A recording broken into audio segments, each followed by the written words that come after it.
are we doing for this special Around the Ropes podcast? And I say it's special because, folks, I'm back. No, I'm just kidding.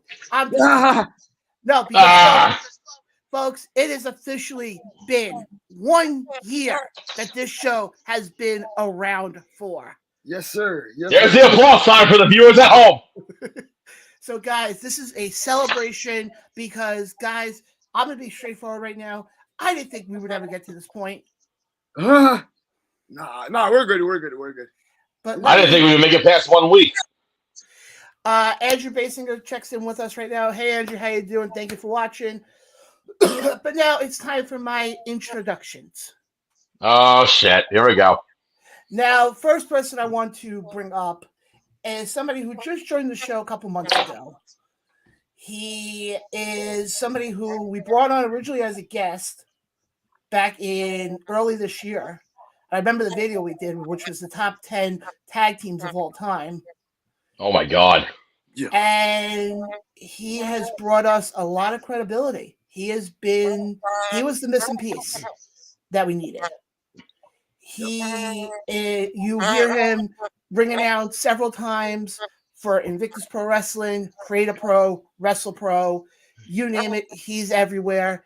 Some people may know him as Sexy Ryan. We know him as the glue that holds this whole thing together. The one himself, his own. Ryan Peterson. Ryan, how you doing? Let me hold this for a second for the fans at home to applause. And there we go. 1 freaking year of the Around the Ropes podcast, and I've been on since at least half of that time frame. I think I made it. I think I came in May. Yeah, May. Yeah. Okay. Your first show. I remember the first show you did. Your first show was when we had Seth Turner on, president of the Pro Wrestling Hall of Fame. The first time we had him on. Oh, God. That was your first show because I was at work that night. Oh, God. Wow. Yeah. The next guy who's on screen right now, I have to give him his proper introductions. I may pick on him, may blame Canada because of him. But honestly, this is a guy who has been there from the start. He was on that initial show with me last November. He has been through everything with the show. He has been through all the ups, all the downs. You know him, you love him. He's also the host of What's a Hit Record right here in the ATR Network. Yes, the one, the only Costa. Costa, what's going on? Everything's good, boss. I'm so for the fans at home. I just talk to myself since I'm at home anyway. But hey, listen. Sorry to cut you off, Costa. Listen, after how many times people said we need an applause sign, well, here's our inflation-style applause sign. Yeah, exactly. We're working into the budget for next year. How about that? Yeah. We're working on it. Yeah, we're working on it. So I just want to say that I'm happy to be here. I can't believe it's been 1 year, honestly, since we've been doing this. I'm just happy to be here and talk about wrestling with you guys and have a platform where my thoughts count, at least, right? So that's what matters to me. I appreciate you guys for having me here, and yeah, let's go for 100 more years if we can, you know. So let's go. Oh, God. I'm ready. And I know he's behind the scenes right now, but I also have to give him his proper intros as well. I may drive him nuts. I may drive him crazy. He may drive me nuts. He has been, since I've gotten to know him, he has been an incredible part of my life because he is somebody who I know I can turn to when the going gets tough.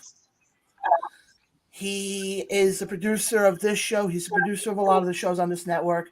You know him, you love him. Carl Roberts. Carl, what's going on? Oh, I'm sorry. Wrong side. Here we go. Sorry, wrong side. There we go. I was going to try to say I recognize as a host here and not the host of a challenge. Yeah. I'm doing great. Sorry, it's 1 year that we've been together. I've known each other time. But you know what? this is what we love. The memories we've made in that 1 year, and the announcements that we have coming up tonight, you don't want to miss it. No. Because not only that, you don't want to miss our guests. And we're not telling you who it is, but you don't want to miss our guests. Wow. Yeah, you don't want to miss that. And we might have other people drop by. So we'll have to see how that all plays out. You'll never know. You never know who might show up. Because guys, tonight is we're gonna be talking pro wrestling. Absolutely, that's what we do every Tuesday night. But tonight's also a celebration. But actually, before I get to that, I want to ask the three of you right now, if you can name one memory from your time on the show. Oh shit! What would it be? Oh man! Wow. I have to say the challenges, man. The spicy chip or the one chip challenges and all that. Those were incredible. Did I take yours, Mr. Roberts? Yeah, probably. But yeah, I think the challenges were incredible. No, my computer just went. I paid the damn electric bill. I paid the internet bill. There you go, Mike Morgan. He finally paid the bill. Yeah, exactly. Anyway, yeah. So mine has to be the challenges. All the challenges tonight. I will get you next weekend. Yeah.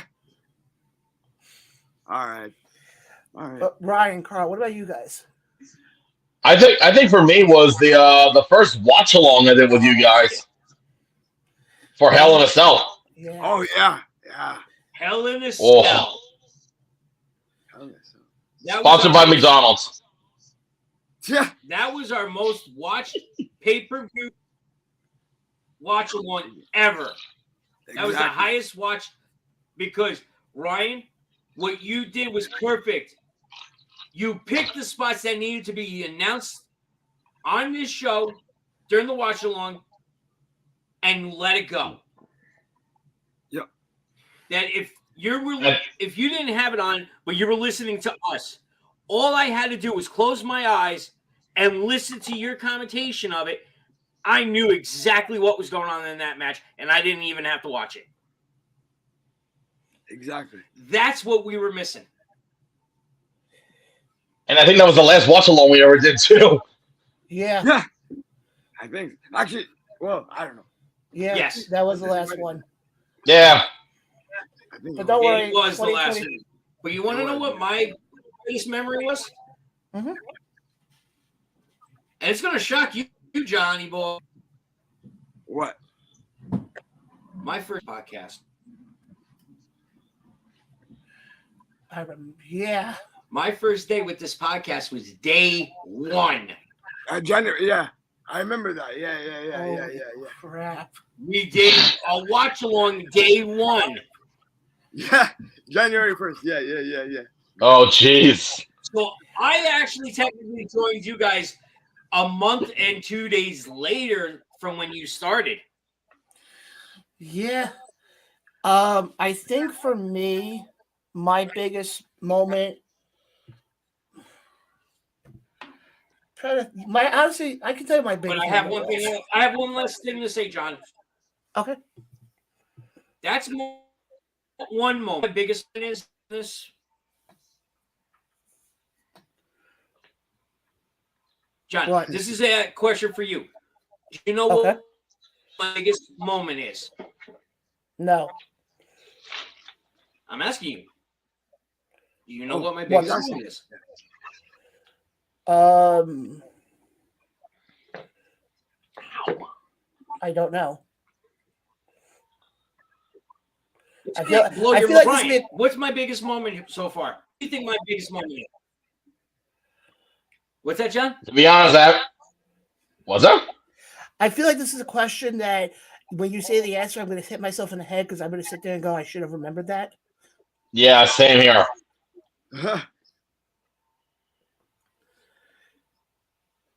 Let us know. What do you think my you want me to guess? So I would say getting chopped in the chest by I don't know. So I don't know. Is that the one getting chopped in the chest by Mr. Damn, I'm forgetting his name now. But Darius Carter. Darius Carter. Yeah. Yes. Well, my biggest moment so far hasn't happened yet. You know why? Why? Because there's a lot more shit we're going to be involved with, and that's going to influence than anything we've done right now. And that's that was good. That was good, Carl.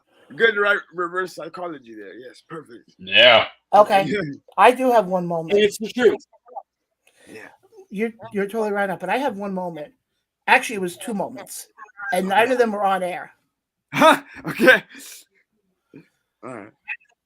First one was it the first Pro Wrestling Magic show I was at? It was one of the first ones I was at, and we sponsored one of the matches. Yes, Carter Moth. Yeah. And there was a small chant for this show. No mas.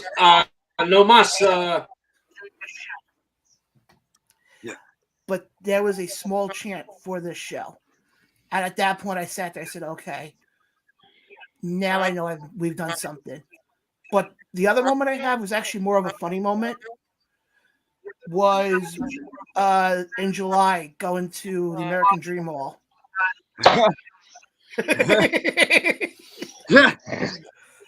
And go to play mini golf. Never teach young miniature golf because you don't know when he's going to fall down and bust his ass. Oh, God. But guys, if you've been watching this show from day Folks, one, you go to a mall and you go to the food court and they got all these foods in there. You're going to pick something that you never have. No, Johnny Boy goes with Taco Bell.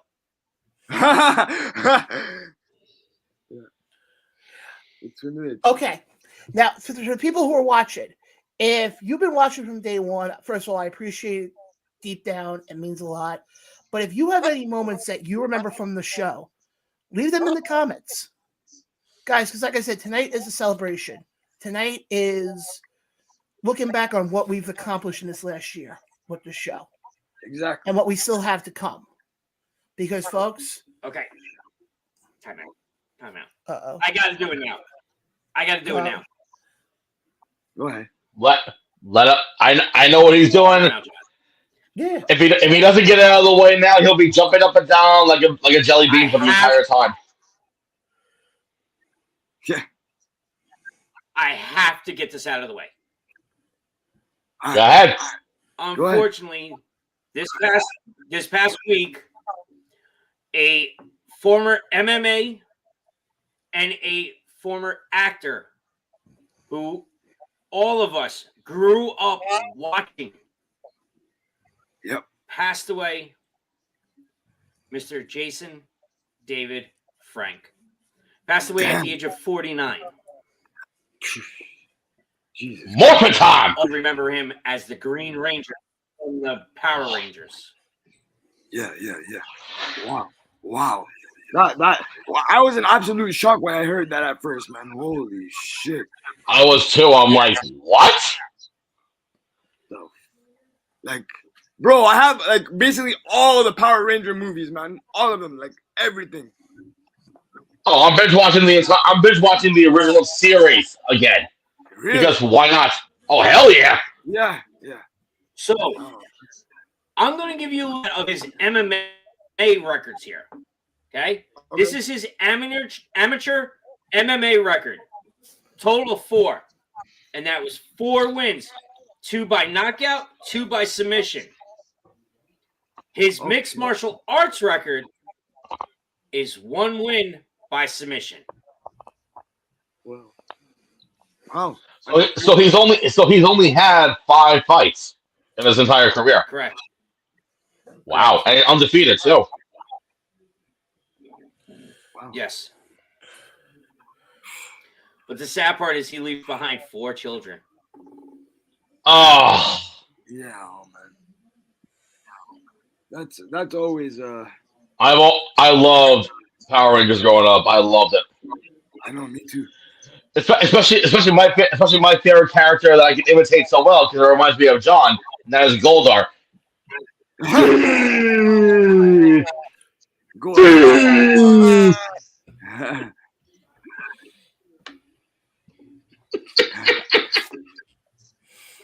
Now, if you remember in the remake of the Power Rangers movie, him and Amy Jo Johnson showed up at the end in the crowd.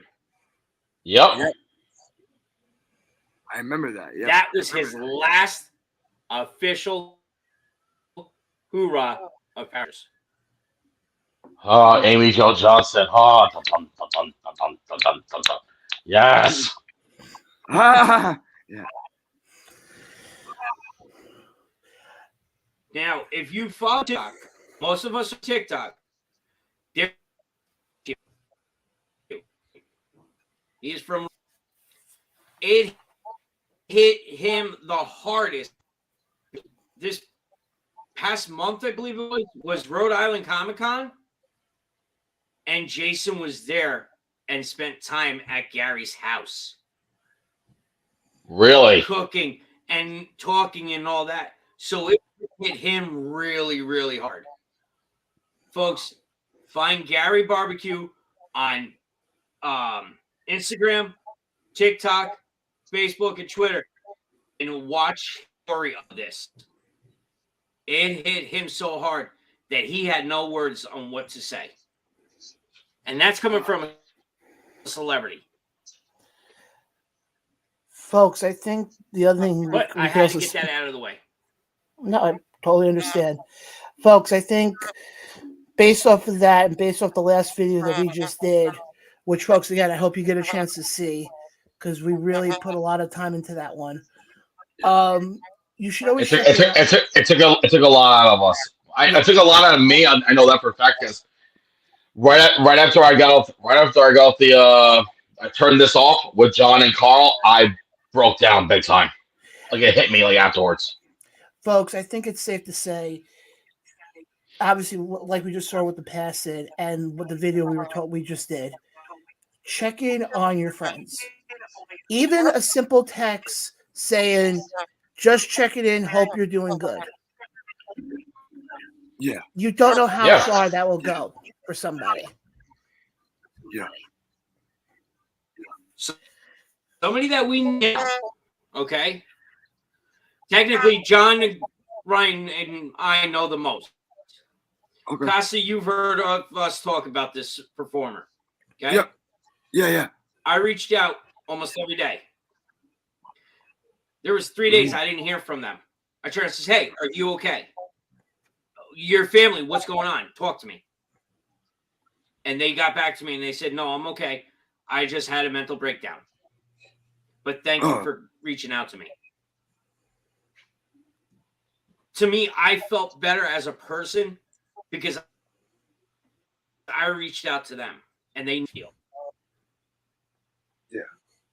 And that's what we need to do. Yeah, and that's one thing that we stress in that video. And again, folks, if you haven't had a chance, go ahead and watch that video. It's up on our YouTube page. It's up on our Facebook page as well. Leave a comment, leave a subscribe on that. Let us know what you think of that video. And we will have more videos like that coming out in the foreseeable future. Yep. And like I said, guys, we're about 10 minutes away from our first guest joining us. Again, folks, I'm not going to say who it is. But let's get back to the celebration. Let's bring up the mood again. Let's get back to the celebration. Yes. And actually, you know what? I have the perfect thing for this celebration. Excuse me for 1 second, folks. I will be right back. Okay. Ryan got himself a blow-up doll. I knew it. Oh, good Lord. Shut up, John! But, guys, I think it's safe to say with this. When this show started last November, I was giving it a shot in the dark type of thing. Costa was there. He remembers the early days of the show. Yeah. Costa, when this show first started. I believe Costa might be watching tonight. What happened? Oh, I'm sorry. Not you, Costa. Sai. Oh, sorry. Yeah. Oh, yeah. That's what I was just about to get into. Sai, if you're watching this, please say hello. Yeah, please say hello. Yeah. So you were asking something? When this show started last November, Yeah. did you honestly think we would make it a year with everything the show has been through? Nope. To be honest, me personally, I didn't think so, but I am so happy that we're here right now. I'm so happy that we're here right now. Because there is a few people I do have to, before we get into the real meat and veggies of this show tonight. There are, want to send a shout out to Sai. Sai was on the show in the early days. He was a big part of it. There's other people there. There's too many to list. But I think the other thing also, the opportunities that we have gotten. Yeah. Because of this show. Exactly. I think is what I take away big time from the last year. If you would have told me last November that we would be sponsoring a Hall of Fame induction ceremony for pro wrestling the year that the Hall of Fame opens, I would have said you're crazy. If you would have told me that you guys would have your own, hold on, make sure I do this right, your own tumblers, I would have said you're nuts. If you How about our own coffee? That's where I was just about to go to. If you would have told me we would have had our own coffee line or coffee mugs or the shirts, which, by the way, folks, you can buy them, by the way. Yeah. Unless you live in Canada. Yeah, then we'll just have Carl run to the border and just torpedo it over. Whee! Yeah, Carl, you're gonna have to do that. John, you're closer to the border than I am. Actually, I'm farther. I mean, it would work out good if Costa lived in Massachusetts. No, you're not. Massachusetts. No, you're not. Yo, I You're actually have closer to family. the border than I am. Yeah. I actually have family in Massachusetts. Good. Anyway, John, can I showcase my thing quickly before our first guest comes on? Go right ahead. So, since this is the 1 year celebration, there's no other thing to have for a celebration than cake. Hey. So, little backstory. This past weekend, I was in the city with a friend of mine. We were over by Bryant Park. They had the huge winter festival, holiday festival, massive ice skating rink, and tons of stores and vendors and whatnot. And this shop called Cake Scraps caught my eye. And what it is, it's they have different cakes in the jars, in these little 8-ounce jars, and they have different flavors. Actually, the name of the company is called Andy's Eats. That's ANDIE 'S Eats. You can find them on Instagram and also at andyeats.com. They have tons of different flavors, but this one really caught my eye. I'm doing a little live tasting right now. I haven't tried this yet, so I wanted to try it for a special occasion. They had a weekly special of a peanut butter and jelly flavor. Wow. Now this isn't your typical jelly that you get in the jars in the supermarket, which those are good, just saying. But the owner's daughter makes the jelly by hand. Oh. It's, I believe, strawberry, I think it is. It's and it's a creamy peanut butter. Shut up, John. I wasn't going to say anything. I know, and the base is yellow cake.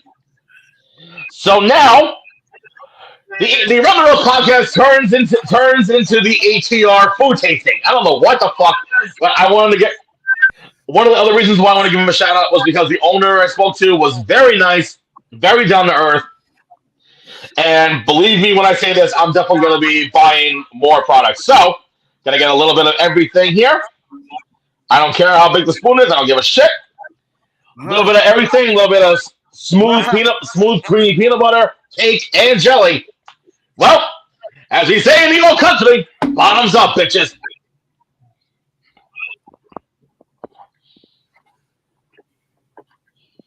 Holy mother of God, this is good. Wow. I mean, wow. No, I'm actually being dead serious. This shit is good. Because the cake is actually not as, because with yellow cake it's difficult. It's either really soft or really hard. Shut up, John. I'm behaving tonight. Tonight? That's a fucking first. But what's the biggest surprise of me of all is the homemade jelly. You're an asshole, Brian. Homemade. What? Homemade jelly. I mean, yeah. Homemade jelly, strawberry jelly. So, folks, I'm actually gonna pop this up right here. Make sure to give them a follow. Andy's Eats. Yeah. Andy's Eats at Instagram at Andy's_Eats. They have tons of different flavors, including John's favorite triple chocolate, aka a diabetic's worst nightmare. But folks, again, support your local small businesses, because trust me, without them, honestly, we would just have big corporations that suck. Yeah, that's an understatement on that one. Want to get to a comment quickly coming in, because I'm going to hold up on going into AEW till after we get our guests on. But of course. Mitchell, again, loyal listener of the show. No, Mitch, I did not go. I instead actually experienced it in a movie theater. Oh God, here we go. Movie theater are the best to watch, in my opinion. Not for this guy. Really? No. Mm-hmm. Why? Ow. Don't ever have me shake my head like that because now my neck hurts. Okay. Mitch, I will put it this way. Maybe it was because it was my first time there and I didn't know what to expect, but I will put it this way. I have heard more action in a library than I did that night. Oh, true. John, there's nothing up there, so don't worry. You're not going to hurt anything. When I think there was more of a reaction, there was like 8 of us in the room. I think the most reaction was me. Oh, shit.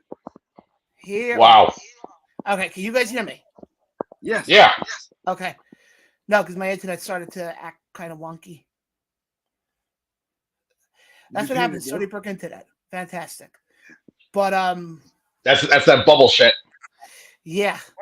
But maybe it was, I don't know if it was, but you also have to remember something, folks. You also had independent wrestling that night out here on Long Island. Yeah. You had Victory Pro Wrestling and Ryan. What was the other one that was Saturday night? NYWC. NYWC. So that also may have something to do with it, as to why it wasn't a rowdier crowd. Yeah. So that's why I'm not. That's why I'm not going to put them on full blast. I'm going to wait and see what happens at the next pay-per-view for Revolution. Yeah. Which will take place on Sunday, March the 5th. Yes. Because yeah. Wow. But there's a lot of stuff going on in March that I know of. But yeah. But no. There's going to be wrestling at 10 o'clock in the morning. Shit. Yeah, we'll get into that later on. But I will say this much. For what it was good. Now, I will give this a little tease. I'll put it this way. The experience was good. I didn't really like all the matches Saturday night. Uh-huh. Yeah. I wouldn't say that Full Gear. Mitch, to answer your question, yes, I'm not saying for people not to see it in the movie theater, but when the night I saw it happened to be the night of 2 other wrestling events happening in Long Island, literally right near that movie theater. Which, by the way, John, you forgot to mention who gave you the idea in the first place. Yes, folks, the guy who gave me the idea is actually sitting right there. But no, we I'll go more in detail on it later on. But guys, we actually have our first guest joining us this evening. You hear him every weekday morning on 94.3 The Shark right here on Long Island. And he also, as I bring him on, he was also our first guest we had on this show a year ago. Yes, sir. How you doing, Orlando? I'm well. I did not plan this well. I apologize about the lights. I'm going to try to sit. It's all good, man. It's all good. What's going on, fellas? But you know what? It works out well because you were the first ever guest. It's like we're dealing with a holy guest. Set the bar higher, but Listen. So what's been going on? A lot of shit. Nothing. We just celebrated. Tonight's our 1 year anniversary of the show. I was going to say we're celebrating 365 days. So within those 365 days, how have you felt the show has evolved? Oh, it's involved big time. I mean, we have our own coffee line now. We have our own tumblers now, as I mentioned before. Name is getting out there. It's slowly but surely getting out there. What do you feel is? What do you feel is the strongest thing that you guys have going for you? It's actually the guy sitting right next to me, right over there. He actually brought in a lot of credibility for the show. So since he's been on, I've gotten to know a lot. He's kind of given us that credibility where we're going to like these independent shows. Okay. And people turn around and I name drop Ryan, and they're like, "Ryan's your co-host? I'll be on." To clarify a little bit, Orlando, I'm actually an announcer for wrestling, MMA, and kickboxing up and down the East Coast. Pretty cool. Yeah. Where is your next show? My next show is actually this Saturday in New Jersey. Anytime you guys have anything in the tri-state area, let me know, and I'll talk about it. Well, it's funny you mentioned that, too, because I actually want to do a little plug right now since you are here. On December the 8th in Lynbrook, one of the companies I work with called Creative Pro Wrestling, we're doing a massive toy drive show where with a minimum of 2 brand new wrestling action figures, that counts as admission towards your entry into getting into the show. Instead of asking people for $20, it's 2 toys. Okay. And all the toys goes for the Toys for Tots. All right, that's a big deal. Do you have any special guests? Anything you're promoting? I will gladly tell you who's going to be on. Just give me 1 second. I got to pull it up because it's also so it's a joint event with the Major Wrestling Figures podcast, which is Smart Mark Sterling, Brian Myers, formerly known as Kurt Hawkins, and Matt Cardona, formerly known as Zack Ryder. Yeah. And some of the guests that we have, I actually have it in front of me. So from AEW, we have Max Caster and Bronson. Okay. Also former WWE superstars. Hornswoggle or Swoggle, that's his name now. Dirty Dango, formerly known as Fandango. We also have Tyrus, Tyrus, if you remember Brodus Clay. Yep. Yeah. Also Alex Riley from WWE. And Luchador legend, Super Crazy. Oh, nice. All right, so that's a pretty stacked show. That's a lot for me to talk about as well. If you could send me a flyer or anything like that, not only for me to post, but just so I have a reference point. I got you, Orlando. I got you.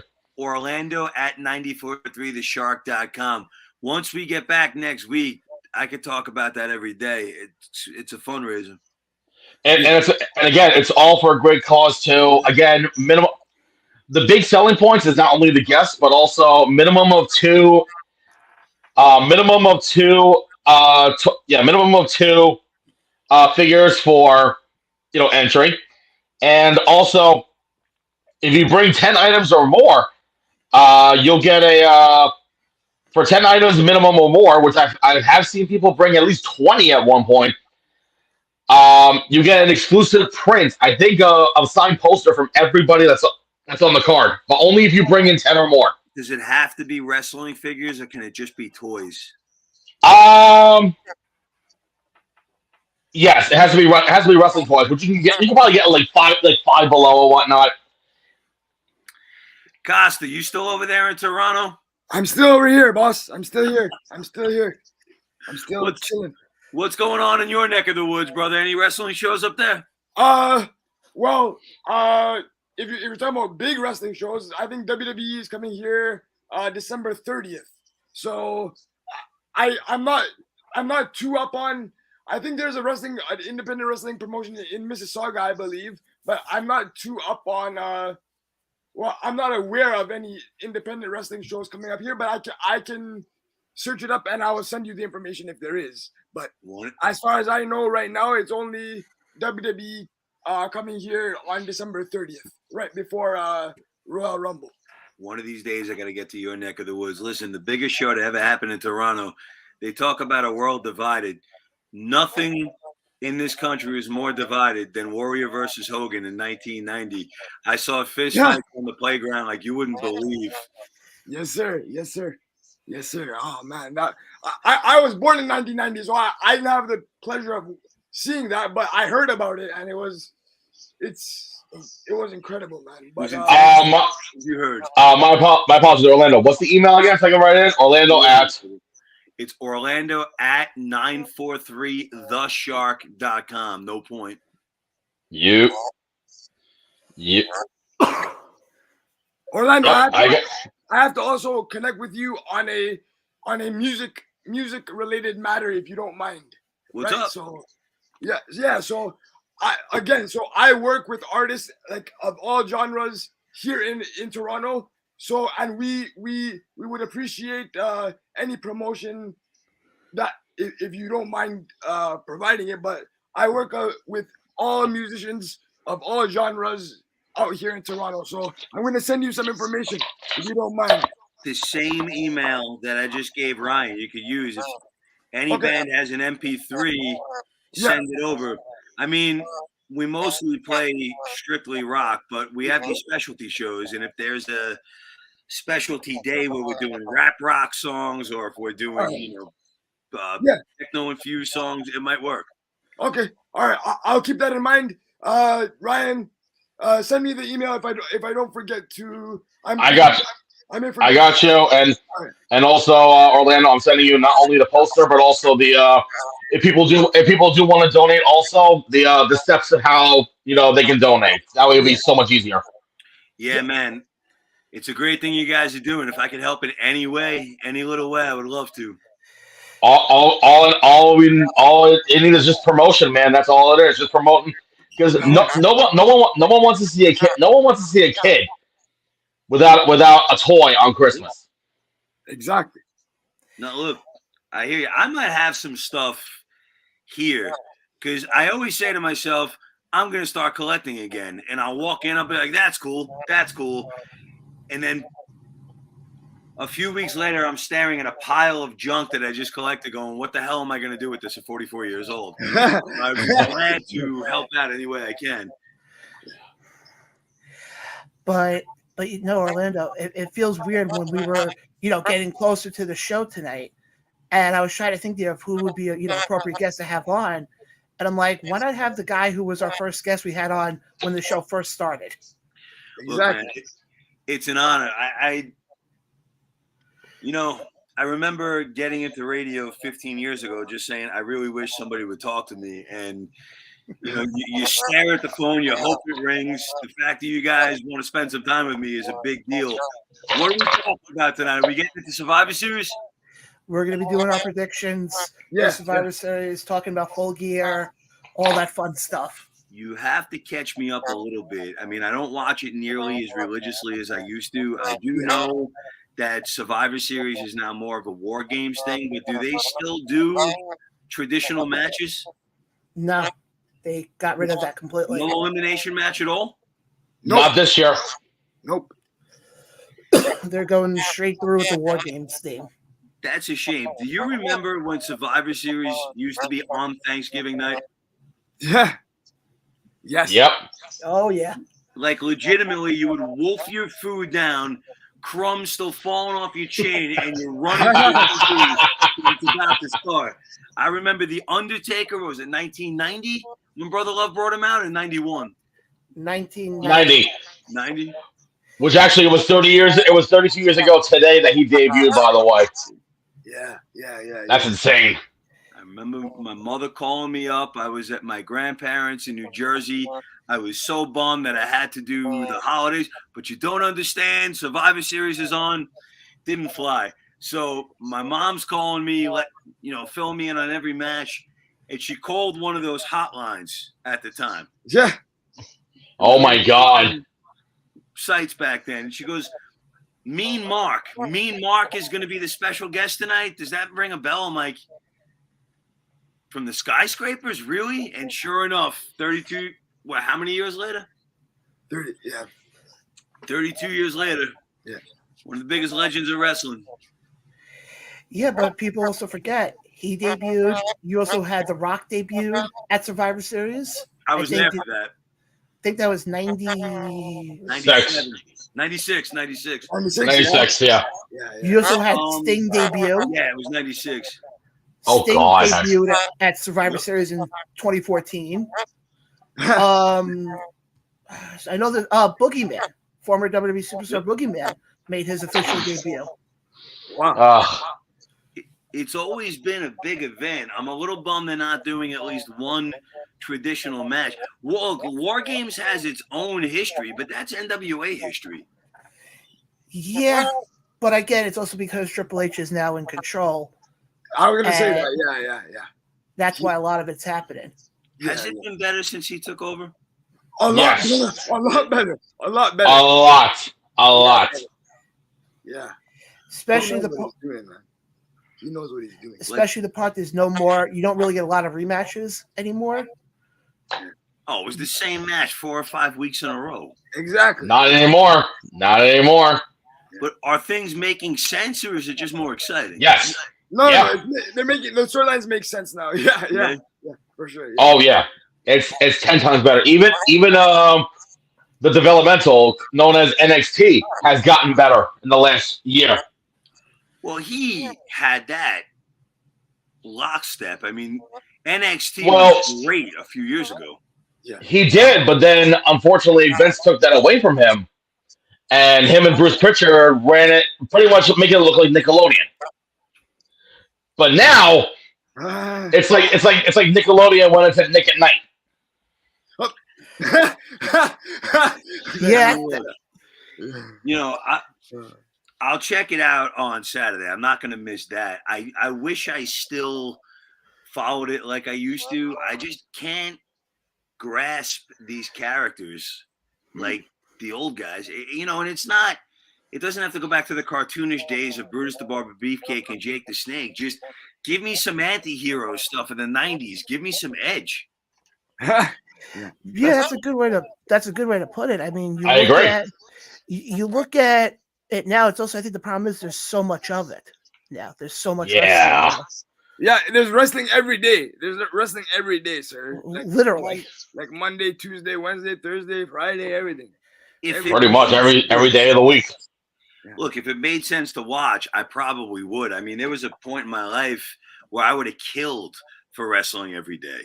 Yeah. When you went from Monday to Monday, it was like, this sucks, I know. 6 days a week with nothing on. Yeah, But it's got to flow. I think the brands are the worst thing in the world. Have one brand. Oh, the split brands, yeah. Just have certain guys on certain days of the week and make me miss people. Not everybody has to be on every week. That's true. That's a perfect way to put it. And like my issue with like AEW, for example, which is I think they're on Wednesdays. It's they try to put in so much into 2 hours that it's like you don't let anything marinate. Right. Exactly. It's kind of how I felt about WrestleMania before they split it into 2 nights. Every match was 5 minutes long. Everybody showed up for a second. You blink, you missed it, and that was it. Now you get 15, 20-minute matches. Everything flows. I love the 2-night formula. AEW should do the same thing. I don't need 10 matches in 2 hours. I need 3 with good storylines. And then next week, I'll catch some other wrestlers. Yeah, exactly. Exactly. That. Which actually, by the way, Orlando, I don't know if you heard, being that you're a Rock guy, the Young Bucks now. Young Bucks and Kenny Omega, they're called the Elite. They actually their new theme song is actually "Carry On My Wayward Son." That was only that was a one-time only thing. That was? I thought that's their new going further. Nope. Was it the original or was it a cover? No, it was the original. It was original by Kansas. They paid to have Kansas play their theme out? Yeah, not physically. They paid for the rights. They paid for the rights to it. That couldn't have been cheap for one time. Yeah. Wow, really? Yeah. I mean, was there a storyline to it? Like, what was the purpose of it? So basically, what happened was these 3 gentlemen, they haven't been around in at least 2.5 months. Yeah, 2-3 months. Yeah. Due to some backstage political punk bullshit. But they've been teasing, who's making the return and whatnot, and I guess, Carry On My Wayward Son, they kind of blended in with, what they were presenting, what they were presenting to the public of, trying to build them up, and it paid off. Because like Orlando said, imagine if they only paid that much for one song. Imagine how much they had to pay for, I don't know, for them to have it forever. That's a shitload of money. So years ago, it wasn't as strict. Kerry Von Erich used to come out to Tom Sawyer because he was the modern day warrior. And I don't know if they ever paid for the rights. I mean, in ECW, you heard the stories where it played through the PA. So technically it was ambient noise and they never had to pay for the licensing. But with today's production, there's no way they got around that. But I mean the fact, and I remember I was at a movie theater watching the pay-per-view.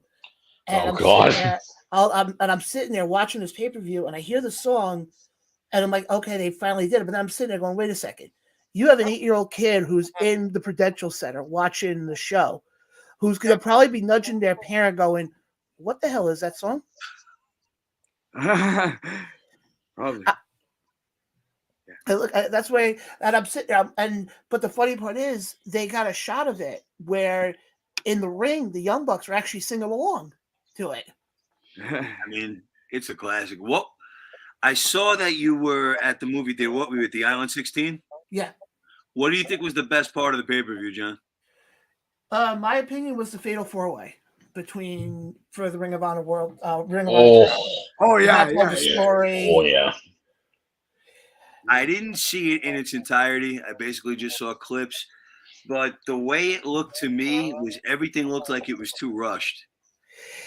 Yeah, you could say that.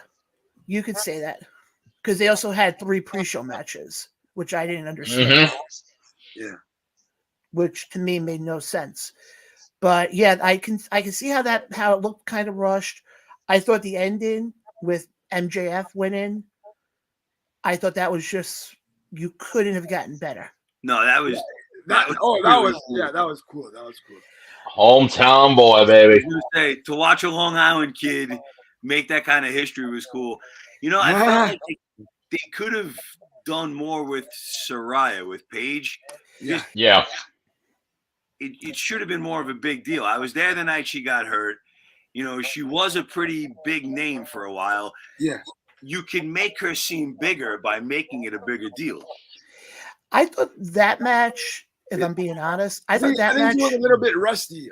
I don't know. It was. Oh, she was rusty. A little bit. But I think also because there was one moment I remember where Britt Baker kind of got her in a DDT lock and kind of did a DDT to her on the outside of the ring. Yeah. And you kind of saw the look in Britt's face like, uh-oh, should I not have done that move? So they were almost walking on eggshells, I feel like, in that match. I felt, see, you don't have to go all out all the time. It was her first match back. They could have stood across the ring and gave each other dirty looks and a couple of middle fingers. And honestly, a few moves here and there, Paige, pulls a fast one and it's over. It didn't have to be all out. Like, remember years ago, wrestlers would come back, right? Yeah. And they'd storm the ring, they'd kick their opponent's ass, 2 minutes and it was over. You don't give them too much. No. Give Paige a chance to breathe. It didn't have to go. I don't even think it was that long, but it felt like it was longer than it had to be. They went 13 minutes. Yeah. That's like 8 minutes That's too long. Yeah. But not to mention also the Ring of Honor 4-way title match was right before that. Right. So you had all of that action. Now you're putting a girl in the ring that hasn't been in there in what, 5 years? Yeah. Yeah. Yeah. No. Longer. 7 or No. 2000. No, 2017. Yeah, 5 years. Yeah, 5 years. 5 years. Yeah. 5 years. Yeah, 5 years. That's a long time to not be in the ring. And Yeah. follow that. Like, you could have done that with smoke and mirrors. No. But like the other match I had a big problem with was the Young Bucks match, the trios match, because I felt that was, and I actually went with my dad, and my dad made the comment in the theater. He said that looked way too choreographed. Yeah. It was how many super kicks, how many moonsaults, how many suicide dives can you do in a 20-minute match? And then to turn around and say, oh, well, now we're going to be putting them into a best-of-7 series. Yeah.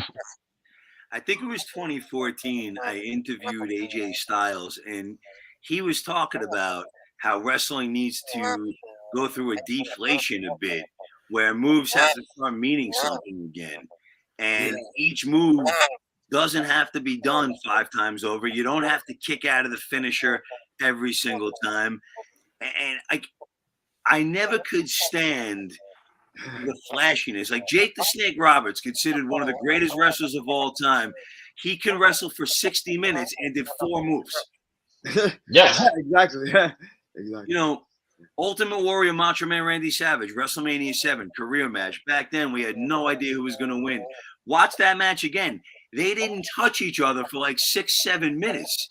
It was stare downs. It was dirty looks. It was leaving the ring. Like, you could do that stuff again and make it and fill the match.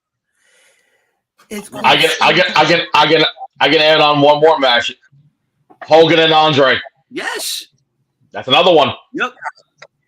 The picture of them staring at each other. Yeah. It's iconic. 2 minutes. I mean, before anything started, that's how wrestling should always be. Not who could super kick each other 50 times in a minute. That's true. But that's always been my problem, though, with the Young Bucks. I'm like, it seems like everybody in the wrestling world loves the Young Bucks. And don't get me wrong, I think they're talented guys. Don't get me wrong. I just think they have to dial it down a little bit. Yeah. Unpopular opinion, I think the Hardy Boys were one of the most overrated tag teams in the world for the same reason. Oh, man. I don't care how No. fast you are, how many backflips you could do. It's not believable. That's well, in my opinion, that's a little bit different because, like the Hardy Boys, they how do I say this? They're like a revolutionary tag team, right? Like before them, you never saw, and tag teams like the Dudley Boys and all that, you never saw matches like TLC or whatever, right? So it's kind of like they're a revolutionary tag team, and it's a kind of a different category, right? Like even like the super kick that you were talking about, like even Dolph Ziggler was doing that before the Young Bucks, so everybody knows about that stuff, right? So Well, Costa, yeah, they were doing those matches in ECW before anybody was watching them. I mean, what you saw with the Hardy Boys was being done already. Yeah. And the thing was with ECW, I mean, that's really where things stopped being believable. You would bash the guy in the head with a refrigerator door, and then 2 minutes later and win with a clothesline. But, like, doing the moves is great, but they used to mean so much more. And wrestling is a lot more than what you can do. It's what you do with what you have. Yeah, I totally agree. And I also think, to add on to that a little bit, I mean, we've been saying it for a while now. You don't have to go into a ring and do 6,000 moves in a 20-minute time span. Great example. Look at John Cena. He's always been known as the guy, the 5 moves of doom. Yeah. But I can name you 3 or 4 of John Cena's better matches that I can name you at least 1 or 2 good Young Bucks matches. The Undertaker wasn't a technical genius. No.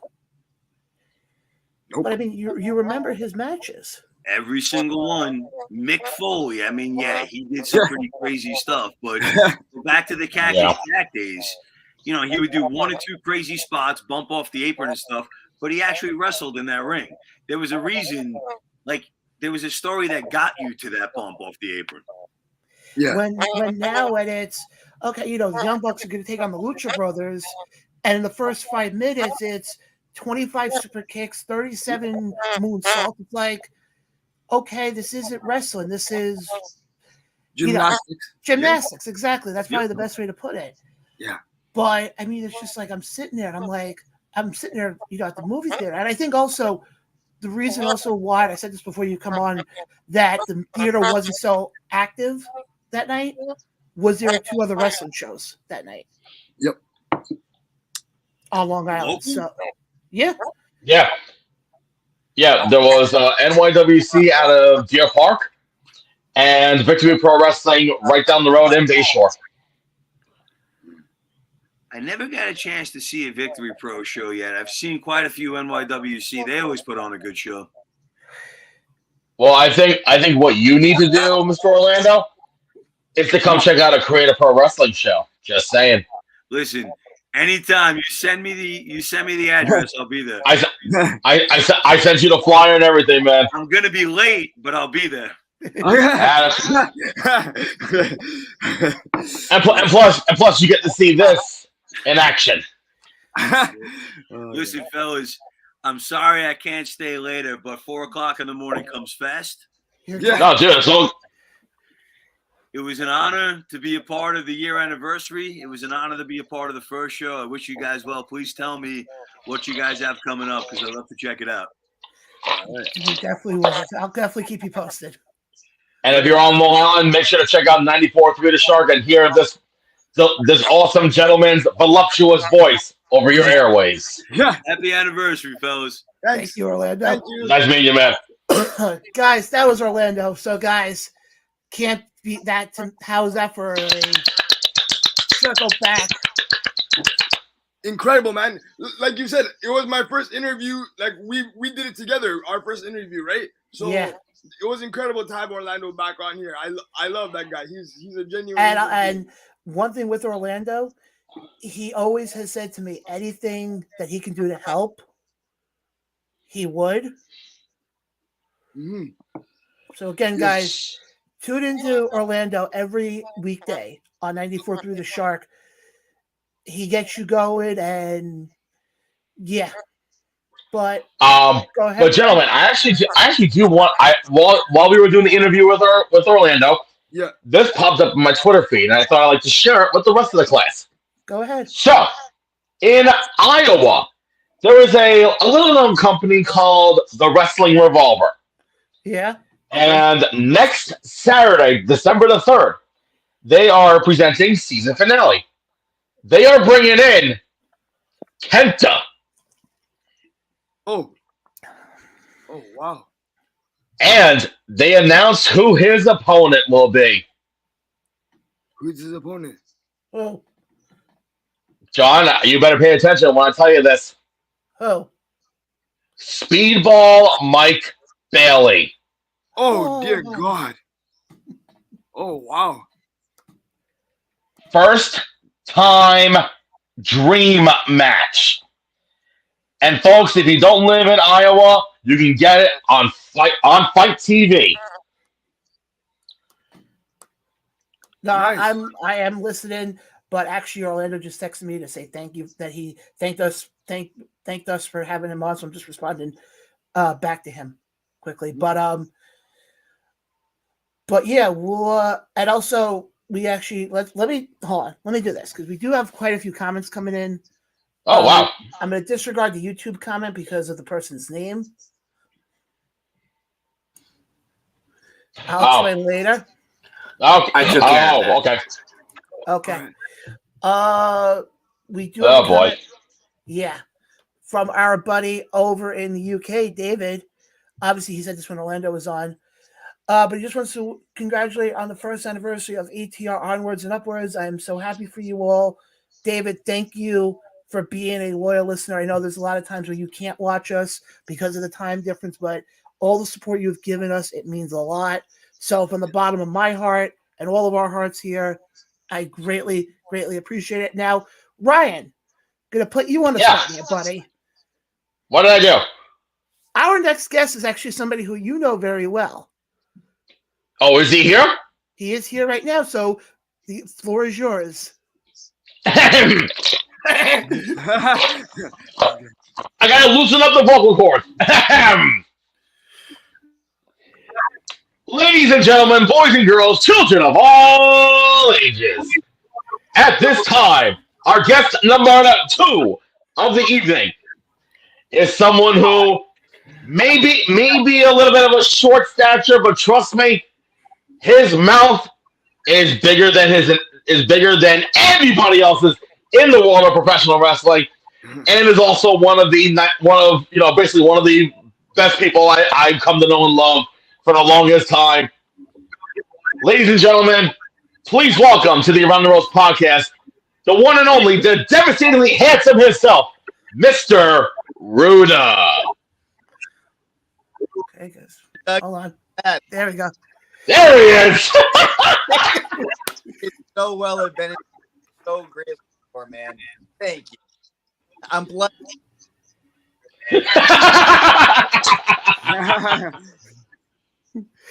And Ruda, actually, it's very appropriate. Your debut on the show is our 1-year anniversary. There we go, baby. That's happy. I think he cut out for a second. No, yeah, thank you. No, he's there. He's there. Yeah, Okay, maybe it's just my internet. Am I pretty clear? Yeah, you're good. No, it's just my internet out here in Stony Brook. That just sucks.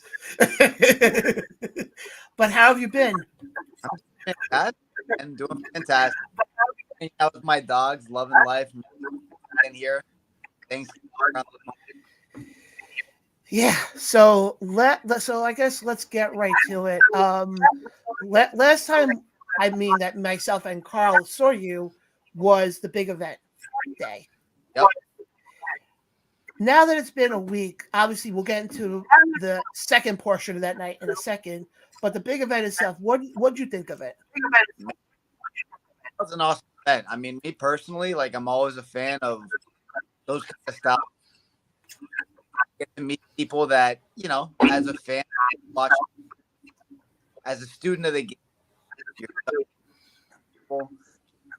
For me, that was really a special, day.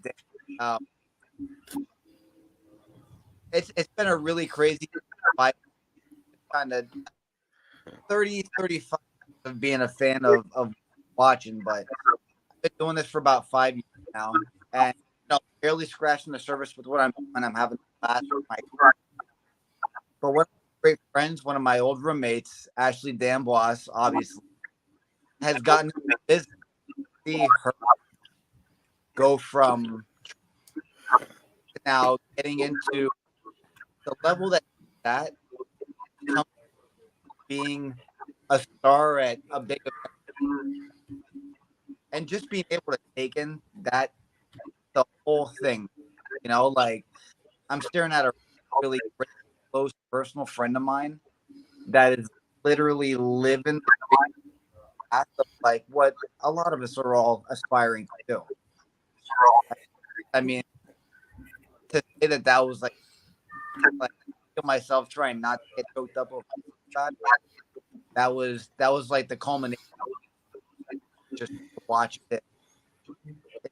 It's like a real tangible watching that, and you know, I like that. But like we get to share the together out of it as a part of the show, as a part of the business.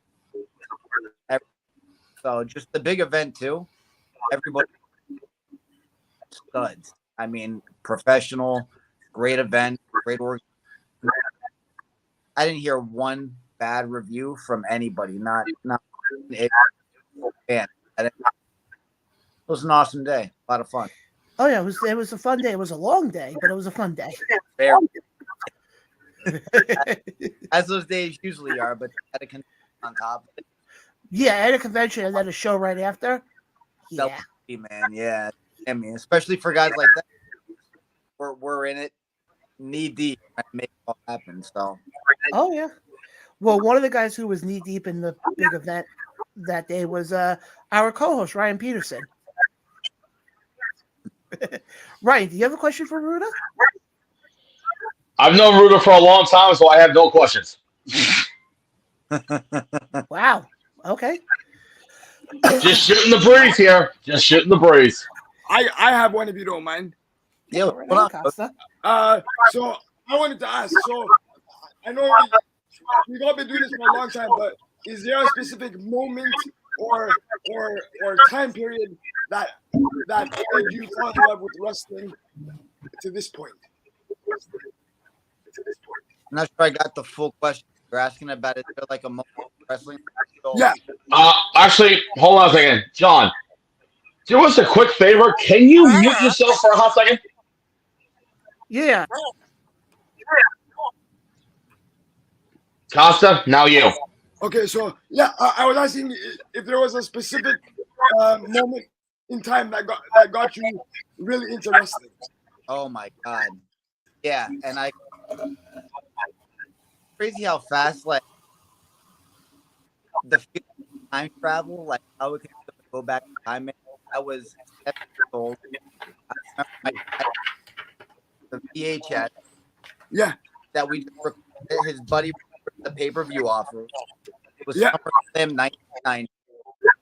And I mean I can go back and watch it, and it's like I was in the living room in front of the TV, Indian style. I remember, but I mean, that I remember was the steel match, Rude, Intercontinental, or the wait. I mean that event, like watching that, fell in love with it. I don't know if that was a moment that I said that's what I wanted. I don't know if that's the moment that someday. Yeah. But if there was a moment I fell in love with it, I mean, man, I keep looking at it black VHS. Yeah. SummerSlam 1990 was Perfect. There's something about the golden era, man. Wrestling. I mean, Yeah. a lot of people today that have kids going back and watch it. Late 80s, 90s, the Yeah. great wrestling grow up with. Awesome. Perfect. Thank you for answering my question, sir. I appreciate it. What about what was that got you? For me, it was you know what? The moment that comes up for me is I don't know if you remember this, but Shawn Michaels versus the Undertaker in a Hell in a Cell match, I believe, where Shawn Michaels ended up being bloodied like all over his face and all that. Like that was the moment for me that got me into wrestling. I think that was like the first time I've seen like a Hell in a Cell match like that. So yeah, that was the moment for sure. That was an incredible match for me. I was like hooked on wrestling from that point onwards. Yeah. That was the first cell, wasn't it? Yeah, I think so. I think it was. Yeah. And it was just seeing Shawn Michaels' face bloody like that, that's it's a the thing mess. that got me hooked. And Shawn Michaels, from that point on, actually, is one of the best performers I've ever seen in wrestling, just overall. Yeah. Totally. Yeah. Now, and for me, just to kind of add into the conversation a little bit, I actually left wrestling for a while. Oh, we actually have a comment coming in now from one of our listeners, KJ. We met him up in Albany. Congratulations on your 1 year anniversary. Great show, guys. KJ, thank you so much. It's definitely great that you got a chance to watch the show tonight. For me, what got me back into wrestling was actually Daniel Bryan's storyline going to WrestleMania 30. Because I felt at the time it was very relatable, and it kind of instilled in me that even if you're an underdog, you still can get to the top. You may have to go through some hoops and, red tape, but you'll get there. Yeah, absolutely. Possible. Don't ever. But now, Ruda, I'm actually going to go back to the second part of Big Event Day. Okay. And that is New Evolution. The show that for some reason everybody's calling New Evolution Pro.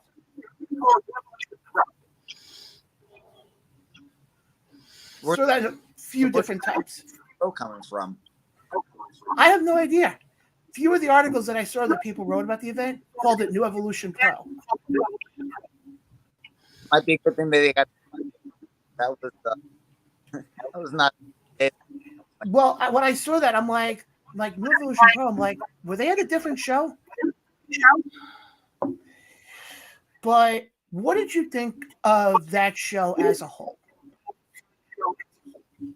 I mean, I saw a couple. At the end of the day, I don't know if you know this or not. Really, when it boils down to, I think one time in the last day that I a payday, I never asked. Time someone's asked a fee, I have to fee. Buddy, I do what I do because I do. If I my way, the rest of my career would be doing this, and enough to pay my bills, but I don't need to make money. I would do this for free. But there's a lot of people buying it for a job. A lot of people that rely professionally, that's what they're. I haven't actually. That's what I do for a hobby. So, I saw the beginning end of it, the former end of it, and I mean, I thought it was a phenomenal show. I saw the normal indie show with, sometimes booked, sometimes motor to find it, sometimes show up. Normal problems that any ever really go. But it really goes like the Twitter, Rob, put on a platform. I mean, that guy's plays, 3 years. Hard to give people in product to watch. He booked a hell of a show. All wanted to see press. I thought that was really cool. Gosh, I'm not a big. Have him on the show. I was really impressed. Get to work with people I can close friends like I'm the bad to wrestle with. The card. They ain't getting to watch. We really had an awesome show. And like I said, every indie show is going to have its struggles. I don't know how many make a ton of money. I don't know how many barely break even. I don't know how many, are constantly in the red and losing money every time they put on a show, but the promoter wants to put on a show just for the fans. But it was a real heartbreaker at the end of the show. Seeing went down with Del Rio getting a ring and saying what he said. for me personally, again, going through an event like big event, seeing what everybody did to put it together, to know that all the bullshit that was going on behind the scenes, from motor having trouble with finances, not being able to pay a lot of the guys, but also doing everything he could to make sure that our top tier names did get paid. I know for a fact they got paid. I know for a fact that every dollar that was made at the gate went to those guys. I know that every dollar Rob made for that show went to those guys. I know that I took money out of my own pocket to make sure that my own personal friends, Ashley and Fulton, were taken care of. I know a lot of that money too that we made went towards a lot of those top tier guys. To be like watching that show play out the way that it did, had everybody from guys like me that don't get a dollar from it to guys that are getting, constant bookings, expected to have these top tier guys put on the show. And to have a guy like Del Rio get in the ring and just rant about how they didn't get paid when we know they got paid. They're ranting about the guys not getting paid in the back, but a lot of the wrestlers that didn't get paid because every dollar went to the top tier guy. And money is the root of all evil. If there's one thing I absolutely despise in this world, it's money, because I feel like it always brings the worst out of people. But I also understand business. If you have an agreement to pay somebody, you better fucking pay. You got a great show, but I feel wholeheartedly about that. Pay the people, right? There was a lot of unprofessionalism with it, because I know, like, with the way that a lot of things were handled, from what I heard, and again, there's always multiple sides to every story, right? There's one side, there's another side, there's the actual side, there's other sides. I heard that they jacked up the rate on Rob, the promoter, like last minute, asking for more money because they weren't happy with the way it went down. Just the fact that, again, it always comes down to money. I pray to God someday that if I ever do make it to a level like that, if I ever get a contract signed, if I ever get to be in a legendary status, that I never forget where I came from. Like, to have a guy like Del Rio go into business for himself and say the shit that he said in that ring. You now have 200 to 300 people in Brooklyn that look at that show as their form of entertainment, that could now be saying, fuck New Evolution Wrestling or fuck New Evolution Pro, or whatever, and never come to that show again. And now our home, the guy that's allowing us to perform, could all be true, Mm-hmm. So no, go ahead. Have such an amazing day to watch everybody come together and actually make something happen for the people that we, depend on to perform for, and to have it end like that, and to have that, the icing on the cake after a night and a day like that. It was disappointing, but I mean, again, when you asked me how my day was, how my experience was, that event was incredible. I thought the show was amazing. I thought everybody put on an amazing performance. I had a blast. It was disappointing to see how the professionals unprofessionally right at the show. And somebody who was, I was there, obviously, I helped with a lot, bringing in a lot of the guys. And yeah, awesome.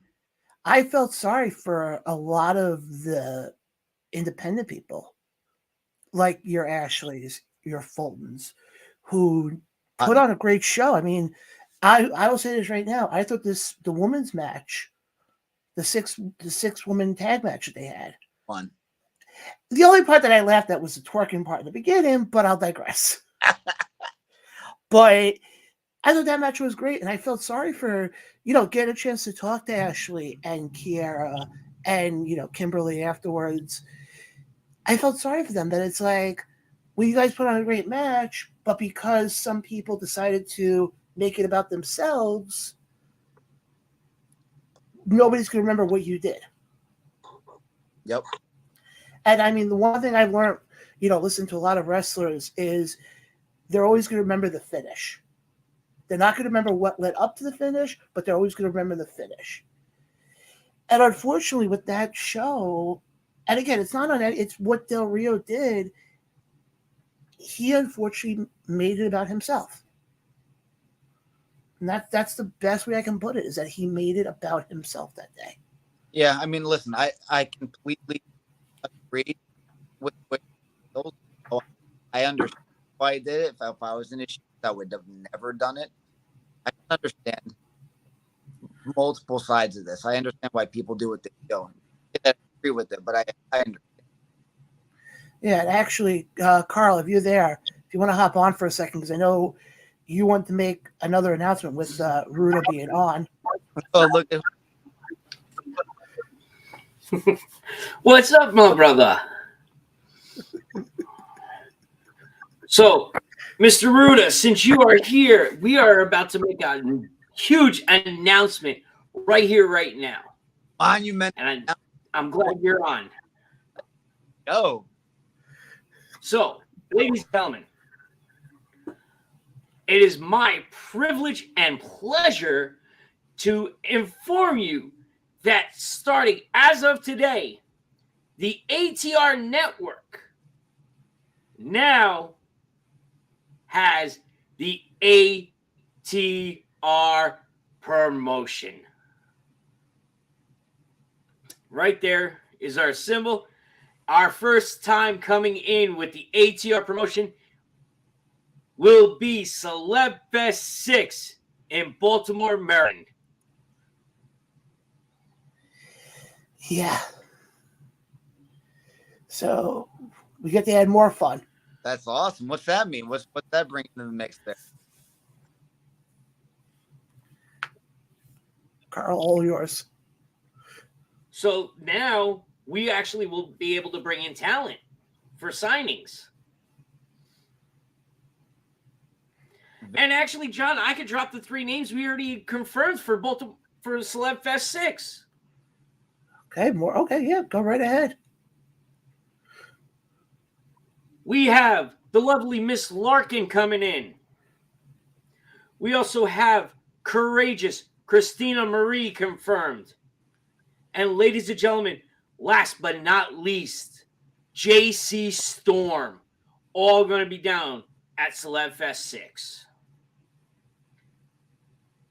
Can't wait to see everybody down there with this. That's an incredible lineup. Ruda, I'm gonna have to clear my schedule for that, man. You got 2 women on there that I know from PPW, Stellar Man, and Jason. But we're also in talks with a legend that hopefully he might be coming down. Ric Flair. He was telling me. We just need to confirm that one. Yes, Ruda. Yes, Ruda. We got Ric Flair coming on. The cat's out of the bag. I'm sorry, folks. I'm sorry. That's the budgets. You guys got that covered, right? Oh yeah. Yeah, we're good. We're good. Let me pull that out of my back pocket. Yeah, exactly. Oh wait, nothing. But Carl, did you have a question for Mr. Ruda?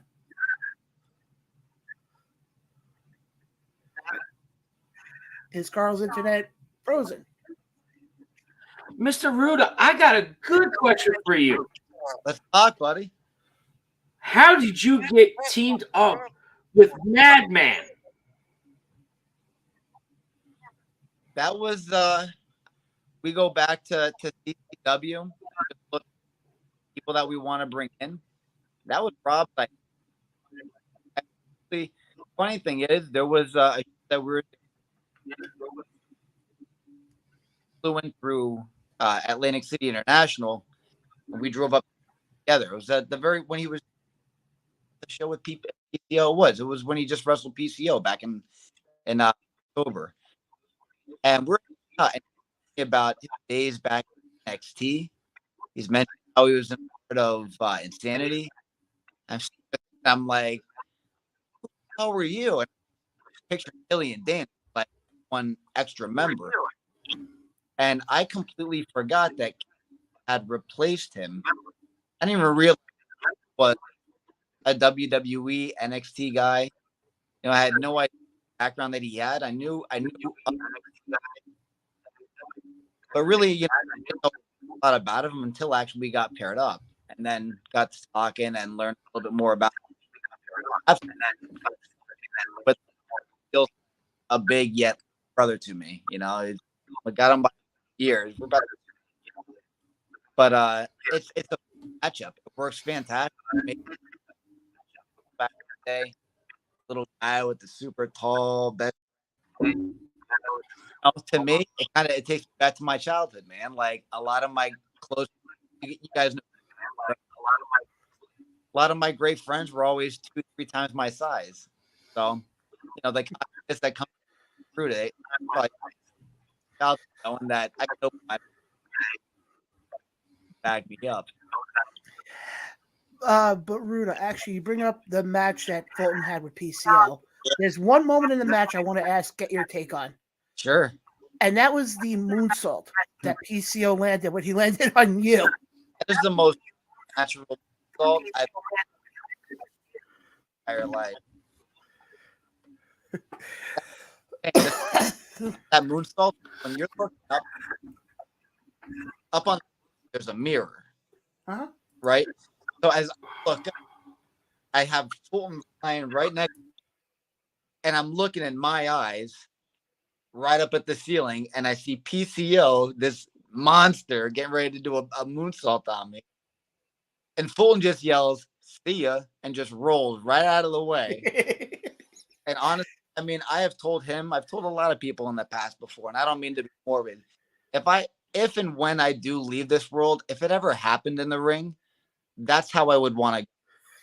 You know what I mean? Like, if something happened, you're having a moment, and welcome to heaven, Joel. Hope you had a great time. You know, let me show you around. And that was that moment, man. When people jumped up, his arc on that moonsault is not pretty at all. At all. When he went up and started to come down, I legit thought to myself, this guy's skull is going to crush my sternum. Like, he is coming right for the middle of my chest. I'm fucked. I'm going to kill me because they're always worried about me taking bumps in the ring, even at almost 40 years old. I'm going to say this also.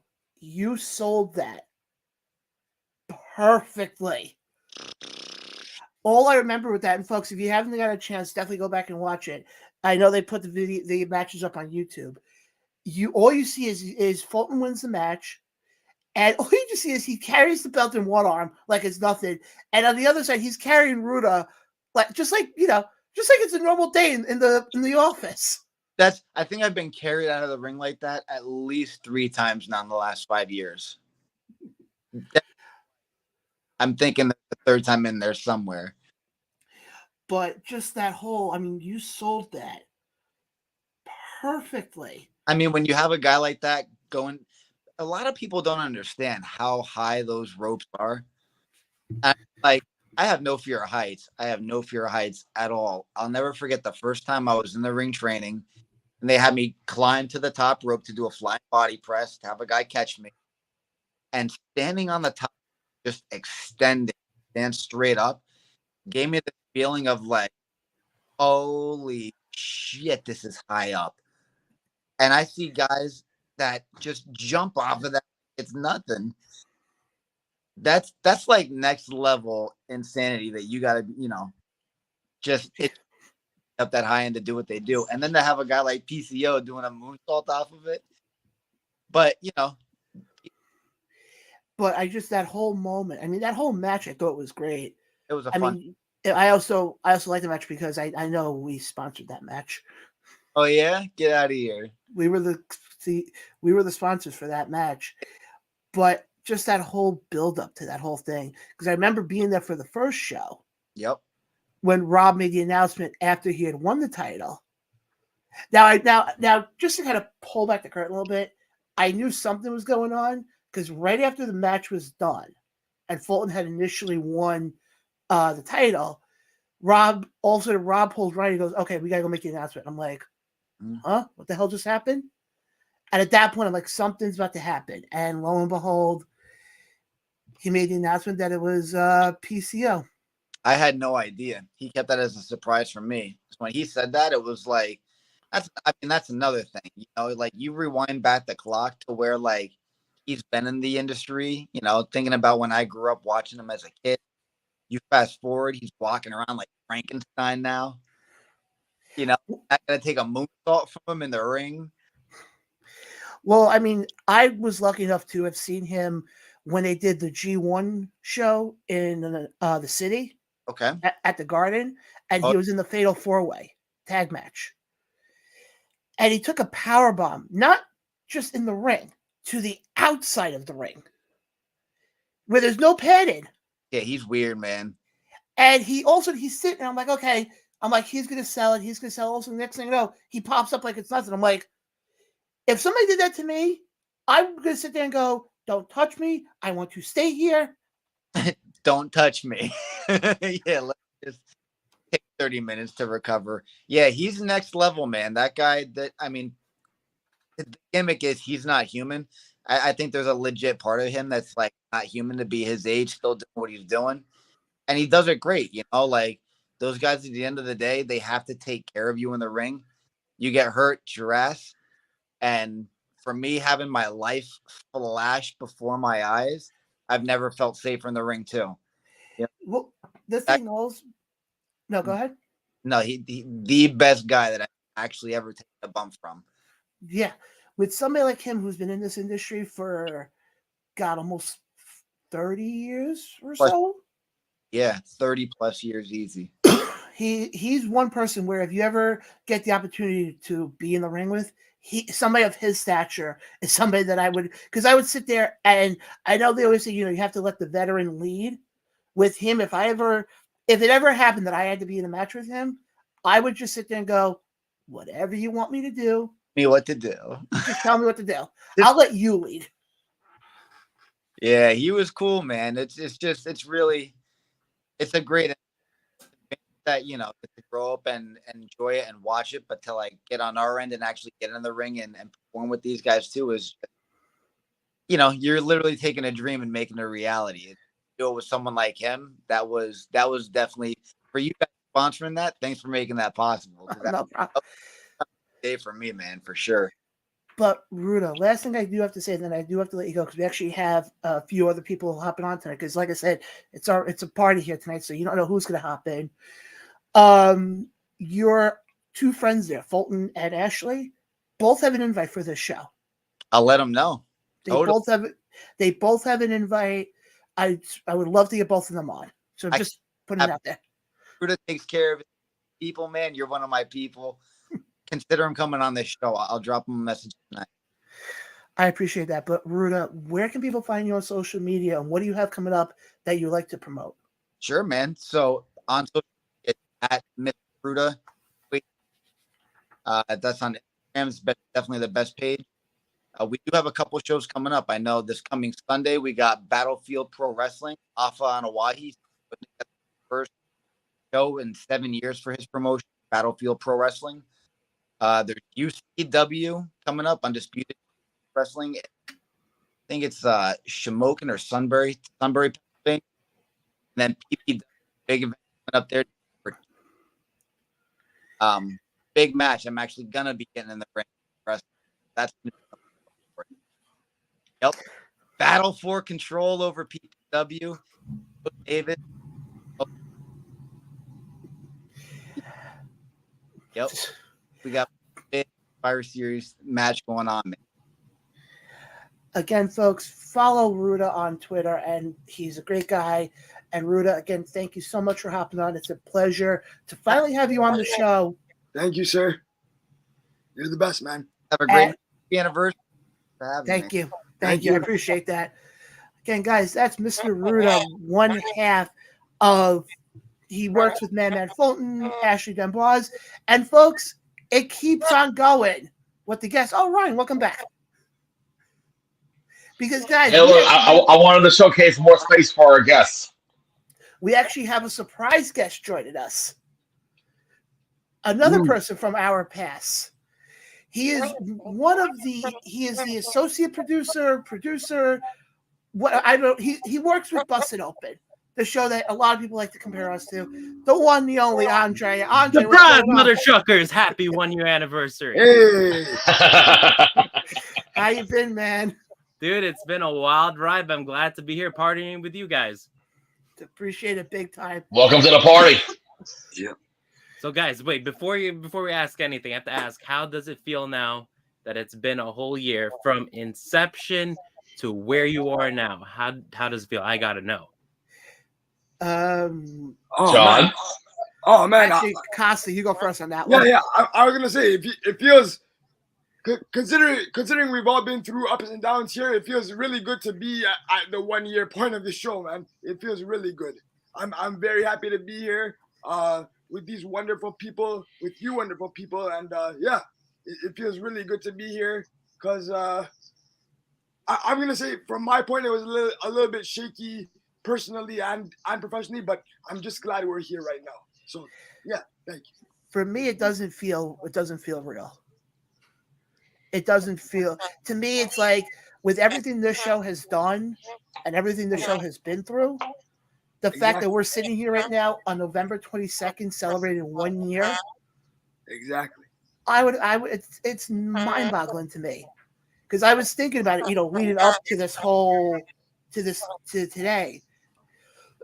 And I was like, everything the show has been through, doing the one chip challenge at Hooters in East Brunswick, me getting my head shaved in the parking lot there, to myself, Ryan, and Carl going to mini golf at American Dream Mall and almost tripping half a dozen times.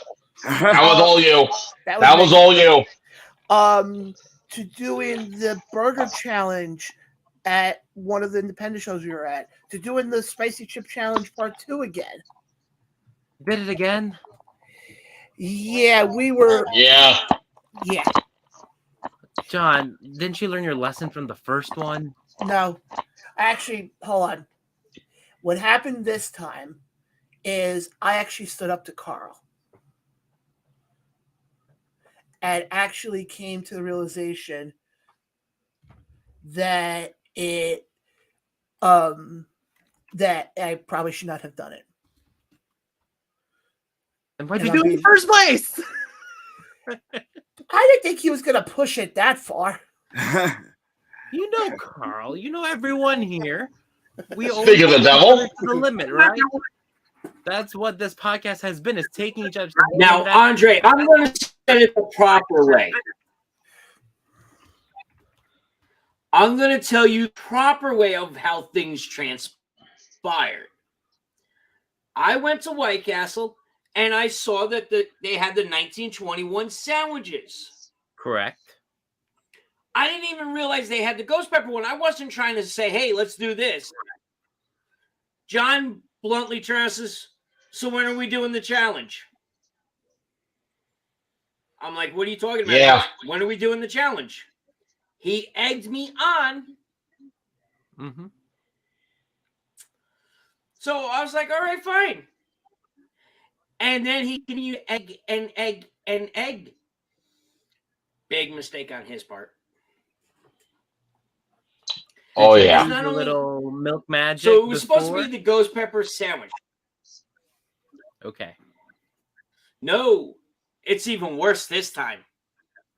Mm-hmm. It was supposed to be 3 ghost pepper sandwiches from White Castle.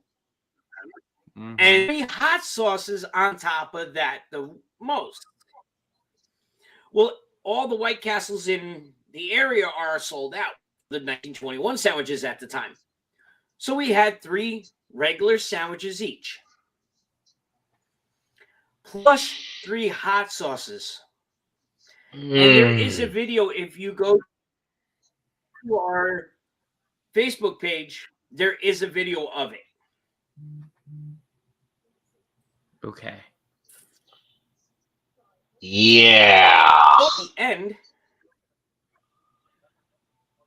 the Wait, promoter hang at on the there, end Carl, because I'm only getting like 1 or 2. took a small your shot words in glass and I just paid the internet bill. See, there, that one worked. When you say So- you paid the internet bill, it worked. So what we did was we took 3 sandwiches. I don't know if you heard this part, if it came through. We took 3 regular sandwiches plus the 3 hot sauces, Russian roulette style. Good. At the end, the promoter took all 3 and put them into a shot glass and gave to us.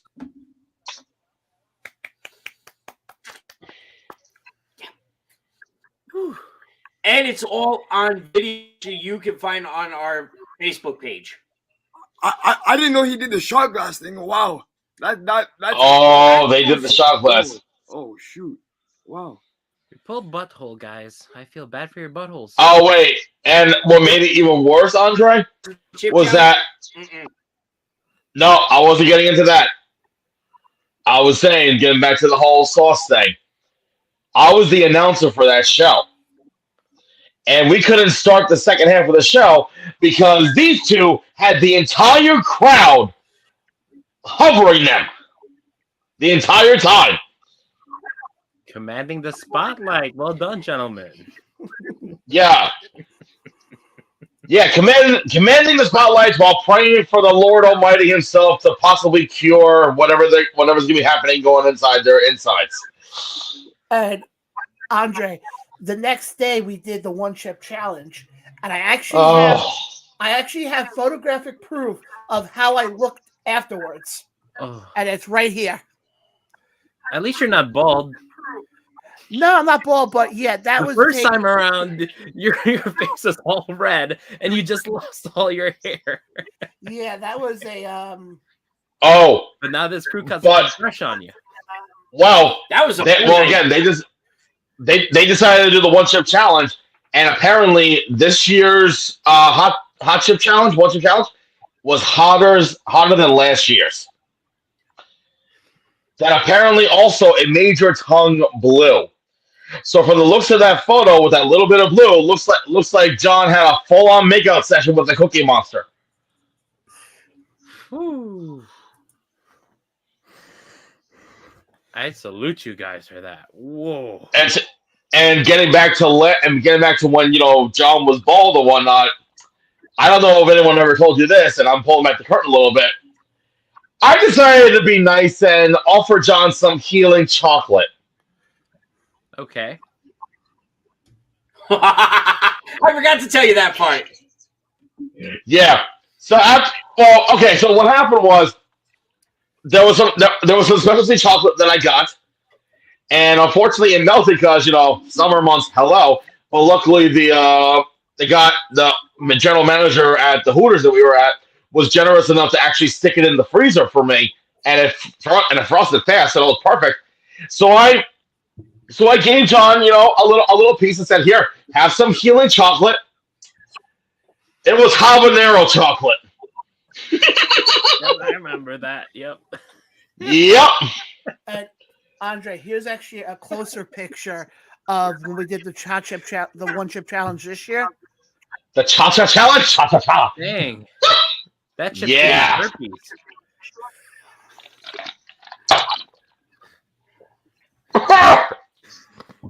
Yeah. The only problem with this year's the hospital. Wait, what Was that? what? I only heard It's sending hospital. people to this year's challenge. Yeah, This he's year's saying that challenge- this.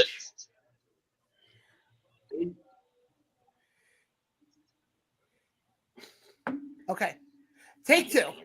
There we go. This year's challenge is sending people to the hospital. God, that's your 2023. You're gonna blow each other's tongues and butts out till someone goes to the hospital. First blood match. No. I mean, that idea is free for the taking. If you want to do it that way, be my guest. Andre, don't say any ideas. No, we actually, Both of them agreed to not do any challenges ever. No gain, right, guys? Andre, if I had the power, I would mute you right now. See, here's the thing. I am always a good bad influence. So this is a I mean, you also have to remember he works with Bully Ray, Dave LaGreca. Oh, speaking of Bully Ray, I want to bring this to your attention, Andre. I want your opinion. All right.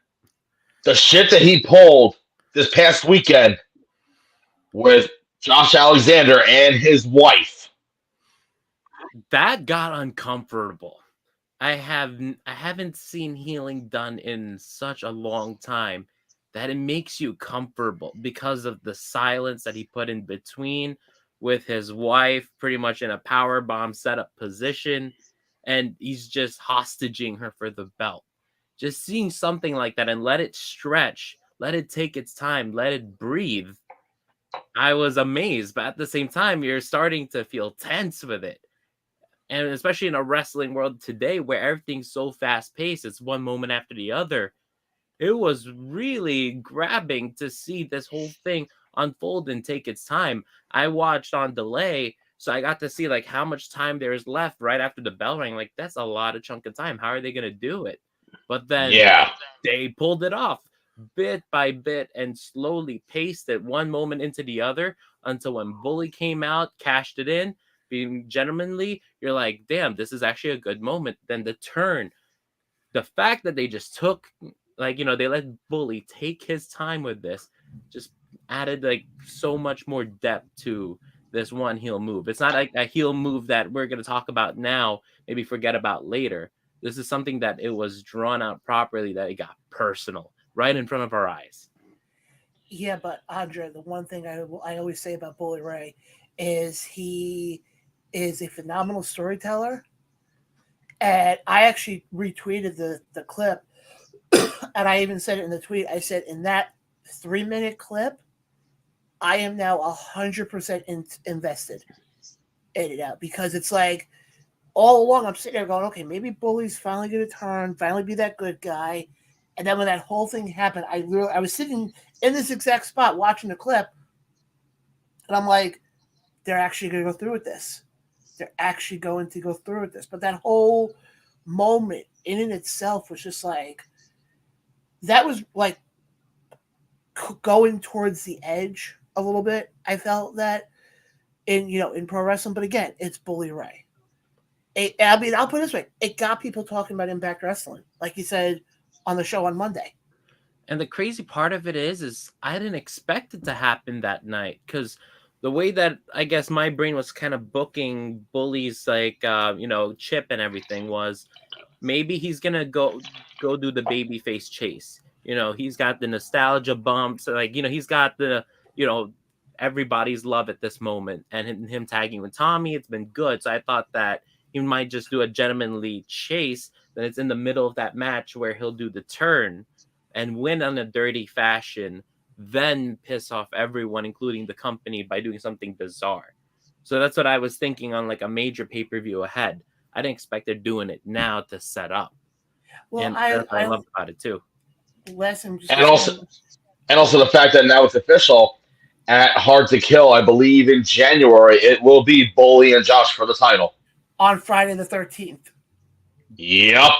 Does Bully win the title? I'll be honest. I guess we'll see. I guess we'll see how Impact plays it out. Just out of morbid curiosity, I want to see Bully win. Yeah, I want to see a reign of terror. To be honest, I think he'll win. And to go with what Mr. Blaine and Mr. Peterson were saying, I think, me personally, I don't get to watch Impact that much, but just to go extend on what Mr. Blaine was saying, I think it's the moment of the year in terms of wrestling, because that, like we were saying, it got me invested in that whole feud, and I don't even get to watch Impact that much. So I'm fully invested, as John Blaine was saying. I'm fully invested in what they're gonna do next. So I mean, here's the funny thing. I'm just gonna say, it's the second year in a row that I'm sitting here saying that moment of the year happened with somebody from Busted Open. Yeah. I don't know. That's just the way that the cookie crumbles here.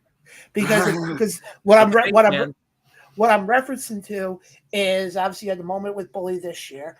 Last year, if you remember when Dave and Thunder Rosa were having their little rivalry, the spear through the beer cans.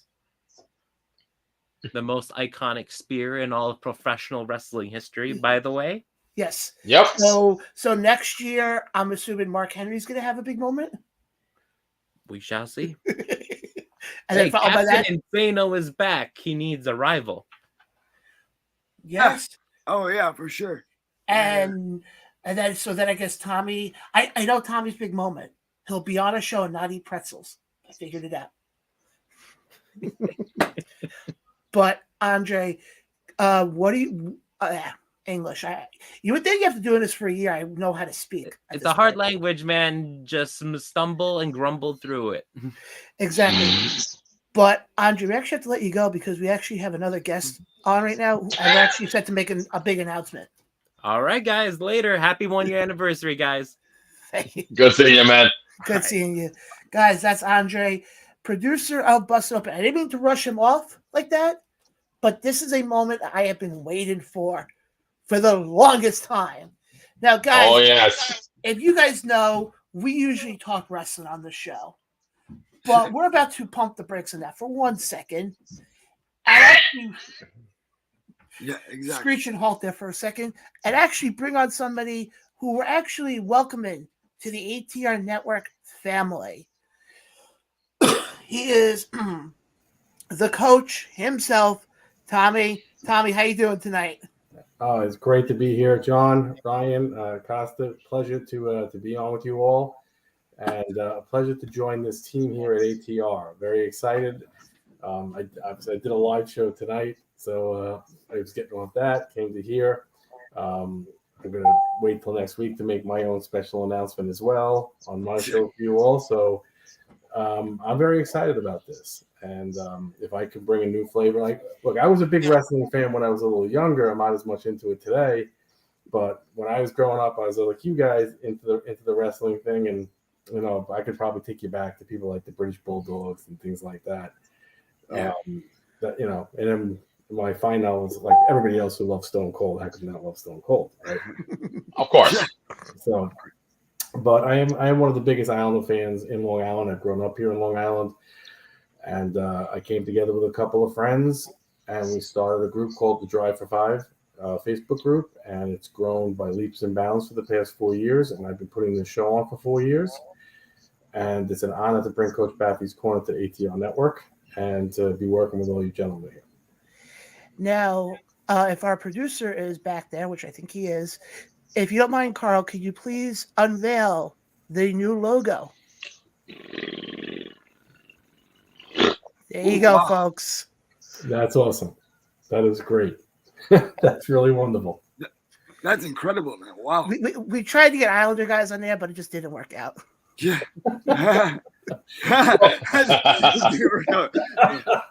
Yeah. Anything you need me to send you for stuff, though, you can always ask. I have photo logs of stuff through the years that is pretty intense, including whether it's on ice stuff or group stuff that we've done.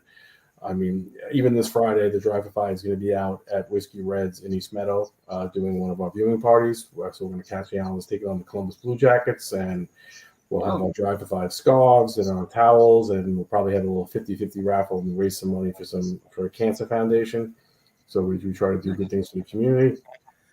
As far as the show goes, I try to give an in-depth look into the New York Islanders, into the community of the Islander fan, and bring people from Abound into just one show and be able to project their feelings, their emotions, their concerns, and, of course, their excitement when things are going well, like last night when we beat John Tavares and Anthony Ford in overtime. Hold on. It's funny that you bring that up, because I'm here in Toronto, Canada. Oh, you're really, Costa? Yes.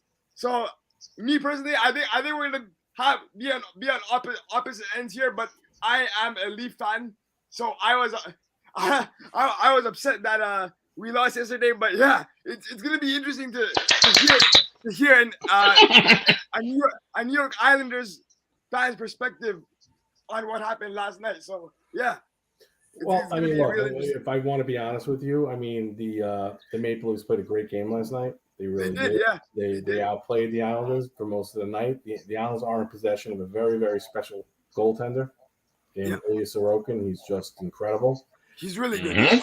And you can kind of single-handedly say he stole that game last night. And then, honestly, there was a Wallstrom fight last night in the third period. Wallstrom and Rasmus Sandin went at it, and it kind of changed the tide of the game.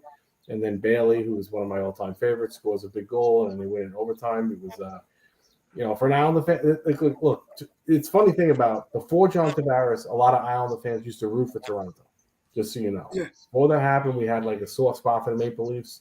And then the Tavares thing happened, it just reversed itself. Okay.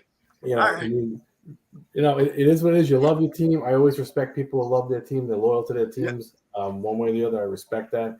But for an Islander fan last night, that was a very moving, special win, and it gets us ready for Edmonton and Connor McDavid on Wednesday night.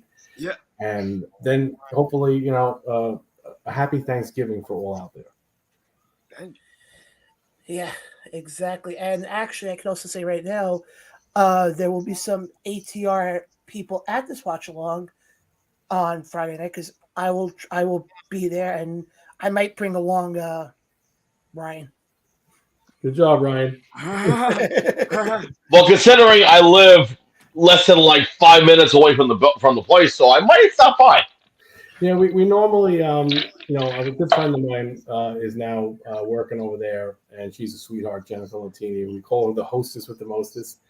So we try to do like 5 or 6 events with her a year. We do Borelli's in East Meadow too. So, and I got a couple of places here. I live in Long Beach, and I do a couple of places here in Long Beach during the season as well. And then we have a spot in Rockville Center. We hit during the year a couple of times, and we join with Hockey Night New York. I don't know if you guys know Hockey Night New York. They're great guys. We do a couple of events with them, and same thing. We do fundraisers with them. So we do more than just root on the Islanders. We try to do things for the community, raise money for good causes, mostly for children's cancer. But we all love our sports. You guys love, whether you love your wrestling or whether you love football or me, it's primarily hockey, baseball, and football. But we can also take advantage of all the fans and let them be a part of all these things that we can put together and make everybody feel like they have a home. And that's the objective of the Drive for Five. The objective of the Drive for Five is for everybody to have a home and a place to be. Right. Yeah, and I know a lot of the guys in that group, and some of them actually do watch our show on Tuesday nights because I think Mitch actually. I saw Mitchell on there. I looked at the comments, and Mitchell is. I think he commented. He commented quite a bit. He's a great guy, and Mitchell's a big wrestling fan. I know that, so. He's an awesome guy. He comes out to a few Drive for Five events a year. He's a great dude, and he's just one of the many that we have come out to these events. So as far as the show, I try to bring a show that's very direct. It gives you a straight point of view of where the Islanders are at, good and bad. I try to tackle all subjects, whether it's their marketing issues or trades. That's the specific games they play, scheduling, players. I do a tradition at the end of every show that the next game that's coming, we do a preview of the game, and I let everybody put their predictions on, and I read off all their predictions so they can have their thoughts on what they think is going to happen in the game. And I do Q&As as well, so try to be very diverse. And Islander fans are really unique, Costa. You're a Toronto fan, and look, I respect Toronto fans. Toronto Maple Leaf fans are very loyal hockey fans. They really are. You deal with a very horrific media there. I know. But Islander fans, we're not the biggest fan base, but we're as loyal as a Maple Leaf fan. We truly love our team. We follow our team. And like you guys, we've gone through a lot of hardships over the last couple of decades. Oh, yeah, believe me. I know. Yeah. It's been tough. We're really, yeah. But go ahead, Coach. I'm just saying, Casa, you have a really good team. I'm just telling you that. Yeah. You're playing a brutal division, but you have a really good team. I think you guys are finally going to win that first playoff series. I know it's been since the last time you guys won a playoff series. I think you beat us. I think, yeah, I think so. Yeah, I think so. I think it was against you guys. Yeah. If I remember correctly, yes. Yeah, but you're right. We're in a tough division, and I hope this year is the year that we get past the first round of the playoffs. But we'll see. It depends how things play out with injuries and stuff like that. So that just remains to be seen, right? Yeah, and you could, to me, your weak spot's your goaltending. So oh yeah, definitely. Yeah. I mean, we have, that is definitely a weak spot. But I guess we got Matt Murray in the thought process of the fact that he's won 2 cups, and maybe his experience would get us over the hump, as well as Samsonov, who won a cup with Washington. I think the thought process is the fact that they've won a few cups combined would get us over the hump. But again, it's early in the season. Let's see how it plays out. We'll see. yeah, it's a long season. That's one thing about hockey. It's grueling. Exactly. You just don't, like right now. Look, the Islanders are being fortunate that we've been healthy. Yeah. Ryan, John, we've been healthy this year. You just don't know when an injury is going to hit you, and when you get a big injury, that's the true test of a hockey team, is how you handle it. Exactly. I just to kind of piggyback on it also with Toronto, I think the other issue that Toronto face, especially this year, is you got Boston, you got Montreal, you have the Islanders. Don't sleep on the Devils right now. Oh, 13-game winning streak. Oh, wow. Out of nowhere. Yeah. I don't know. Yeah. You have 2 good teams in Florida, in Tampa Bay and Florida, the Panthers. So I think the thing is, when you look at the Eastern Conference when it comes to the NHL, you really have to be the best of the best to win. Because the second you fall apart, all of a sudden you're going to have that other team coming right behind you. Yeah. Without a doubt. The Eastern Conference is a beast, to be quite honest with you. It's a beast, and the team that it's gonna be the hot team. It's gonna be the team that, like I said, is the danger for people playing like an Islanders team. It's Sorokin. If Sorokin's on his game in the playoffs, they're going to be a very difficult team to beat. Goalies can win you playoff series 100%. They can, yeah. With Toronto, it's more of an upfront thing. You need your production out of Matthews and out of Tavares and out of Mitch Marner and out of Austin Ryan. Those guys got to produce. I know. Because you have to make up for a little bit of lack of goaltending. But look, we got a trade deadline. It's a long season. There's going to be maneuvering around. Yeah. So Toronto will be there. I think the Islanders will be there. Yeah. And teams like Boston and the Devils are kind of hard to explain. The Devils were maybe one predicted the 6th, 7th place, and they beat off 13 straight wins. Yeah. For Boston, they were an injury-prone team coming into the season. A lot of people were worried about their start, and that's starting the NHL. That's starting the NHL. But that's what makes, especially with not even just the Eastern Conference. You look at the Western Conference as well. And that's the one thing I love about hockey is, unlike where you see in football and you see that one team that all of a sudden gets hot at the end and makes a run, you don't see that in hockey. Let me rephrase that. The last team that I remember in hockey who kind of stumbled their way in and then had a run was the Los Angeles Kings in 2015, I think, if I remember correctly. The year they were the 8th seed. Yeah, they won the cup as an 8th seed, which was a defeat. That was the last team I remember that it was okay, nobody thought they'd do anything. They got hot at the end of the season, and it propelled them to win a cup. But do you know what the key to that was? They were in possession of a goaltender by the name of Jonathan Quick, who was at that time the best in the sport. Mm-hmm. So, when you have a goalie like that, it can cure a lot of ills. It really can cure a lot of ills. That's something that, as an Islander fan, I have not got to see through my many years. And for the first time, we have a goalie like that. And I compare Ilya Sorokin to a famous goalie by the name of Dominic Hasek. Yes. Really? Yes. Not good. Most styles. Yeah. Sorokin is the quickest goalie post to post I have ever scouted in my life.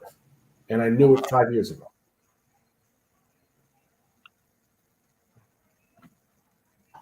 But like I said, that's the one thing.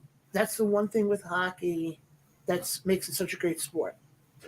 Is you have to, like I said before, you have to be the top. You can't, just get hot at the right time. You have to kind of be hot for a stretch. Yes, without a doubt. I mean, you have to be consistent. Hockey playoffs are a long. It's another season. NHL playoffs is like an add-on season. Okay? Yeah. So when you get into the playoffs, it's got to be a continuous stretch of good hockey, or you're out. That's it. I mean, the Islanders have a better structure today under Lou Lamoriello and currently under Lane Lambert, who really is a Barry Trotz clone, but with a little bit more vigor, a little bit more fire. Barry's more to himself. Lane's a little bit more animated of a coach, and Lane will call players out a lot more than Barry will. But the structure was put in place when Lou arrived, and something Islander fans don't really. And by the way, Lou arrived from Toronto, Costa. We got him from your Maple Leafs, so you would know a little bit about Lou. And Lou is an old school guy, and everybody walks the same way, the same path. And that's why he does the thing with the numbers and why you have to be shaved and all that.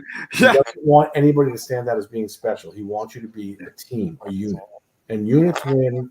Prima donnas lose. Yeah, that's a good way to put it. But I mean, it's going to be then you're right. It's a long season, but the one thing I tell anybody, if you've never experienced going to a hockey game, get your ass to a hockey game. It is like, I'm fortunate. As long as I can remember, I think I've been to 2 hockey games, I think. I remember the 2 games I was at. First game I was at was coming right out of the strike. So this is going back to 2004. I think it was 2004. What year was the strike? Strike was in 2004. 2004.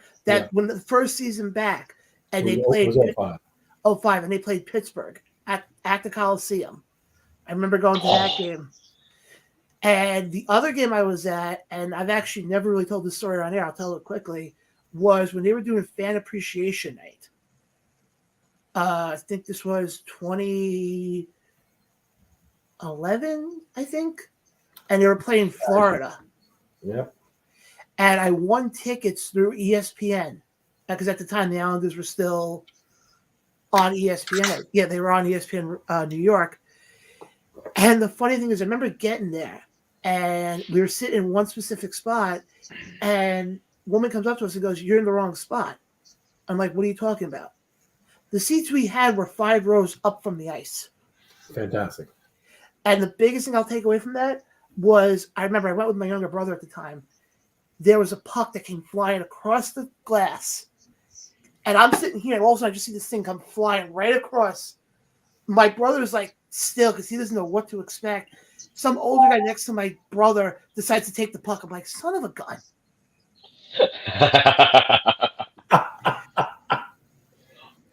I do have one crazy Islander story. I've been to plenty of games in my entire lifetime. Actually, 2 crazy games I can remember off the top of my head. And one of them was against I think it was the Penguins, where Coach, if you remember, the one that had about 20 to 30 fights in the game. 2000. That was 2011. Yeah, I was there for that one. And then, or basically, when it came to the end of the game, there was only like 5 players left on the Islanders bench, and maybe like 4 left on the Penguins bench. Yeah, Haley went after the goalie that night. Oh my God! Yeah, it was like even Josh Bailey had a fight that night. Yeah, and then the other game was when they commemorated 1980, the 1980 when I was at 1980s night, and it was them against the Philadelphia Flyers. Oh, folks, if you think Islanders and Maple Leafs fans are loyal, you have not seen what Flyers fans can do. Oh yes. Big time. I don't know if I consider it loyal or nuts. Flyers. Yes. Yes. Just say yes. Yeah. Philadelphia fans are a different breed in sports, whether it's hockey, football, basketball, baseball. My God, there's something all right. There's something all right. I've gone to games in Philly and I don't want to go back. I am so. Yeah. Listen. I've been to a couple of Phillies games. Yeah, no. They're a different breed of fans, and I mean, like New York fans are tough. They are, and New York fans. One thing about New York fans is what like Toronto media, New York media is very tough. Yeah. We expect to win, and we don't win. It's hell to pay. All over social media, regular media, it's hell to pay. It is. I mean, if you're a Jet fan right now, and you're Zach Wilson, if I was Zach Wilson, I'd be hiding because he's getting destroyed.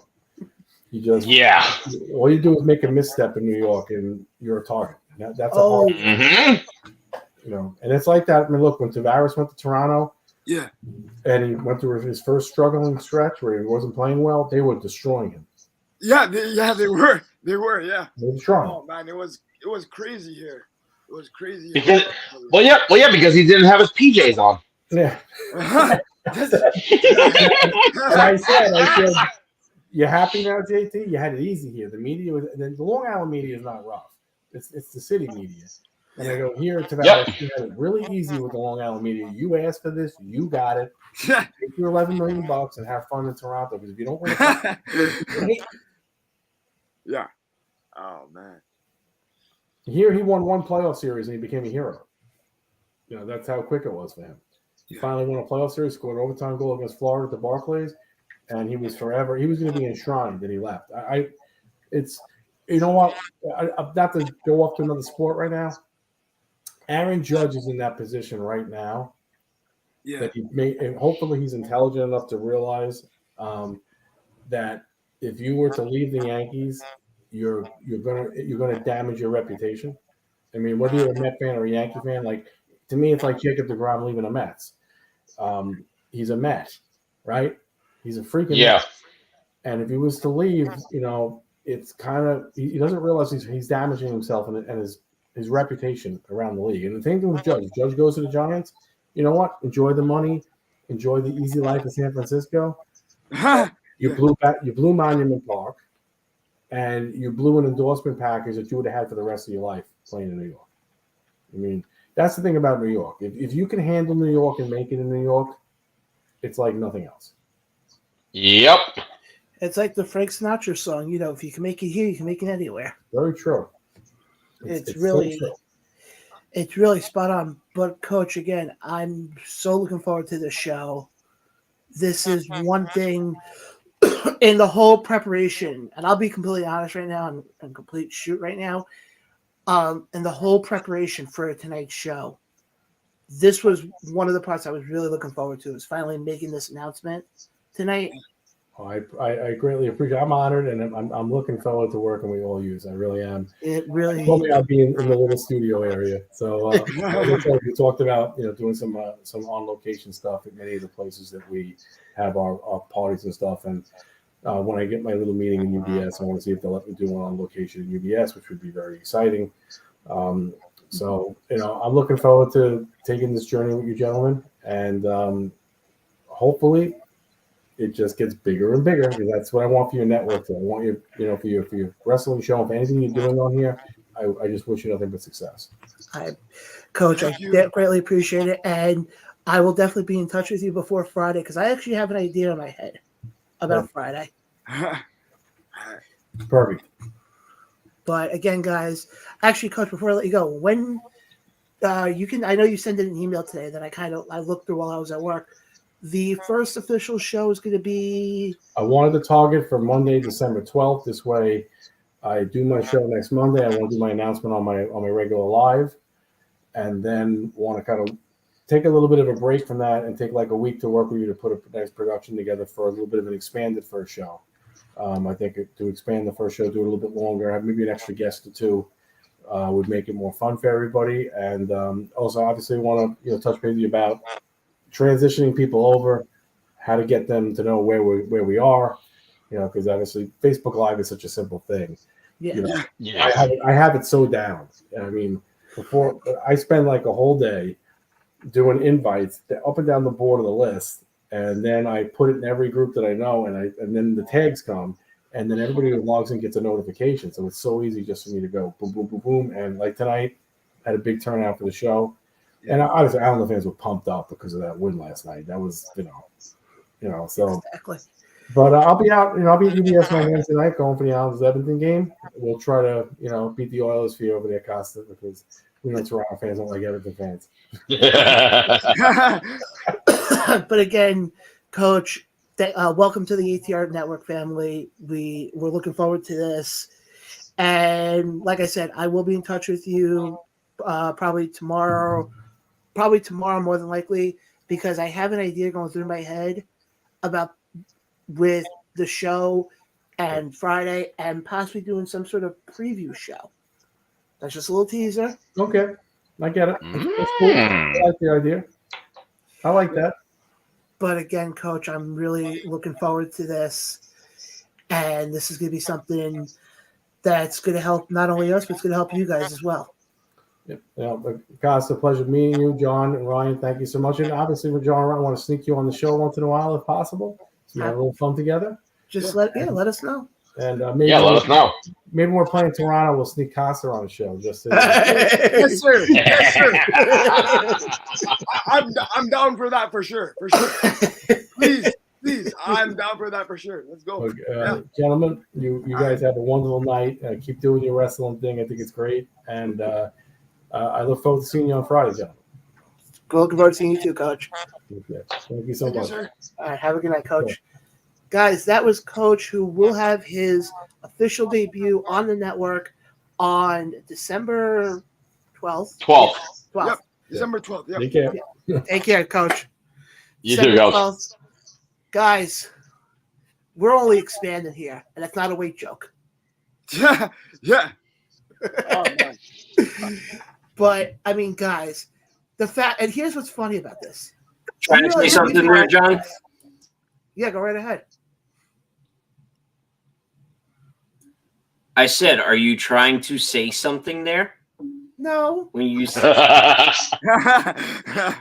I could say, we're trying to grow hair, but some people... I knew where I was going. But, guys, what's nice about this... Oh, shit. Oh, shit. We're in trouble. Yes, Grandpa?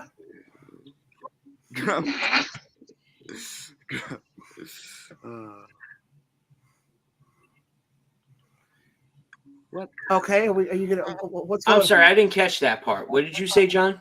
I said, okay, Grandpa, start talking.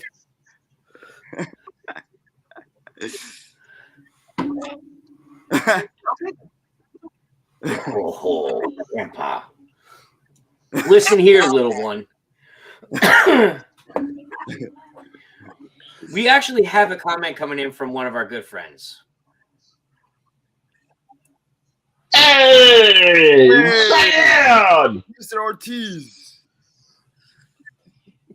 Thank you, sir. Cheyenne says, congratulations to you all. Happy 1 year. Cheyenne, I'll see you on Saturday. Oh, yes, you will. Yeah, because, guys, let's actually get to some wrestling talk. But of course! But we've been saying that for like 1 hour, like let's 2 start hours with now. Saturday first, Ron. All right. Yeah. Yes. I won't be there on Saturday. I'll let Carl and Ryan, you guys talk about this, since I will not be there for this event. Nothing to talk about this, because this is a milestone major event. Okay.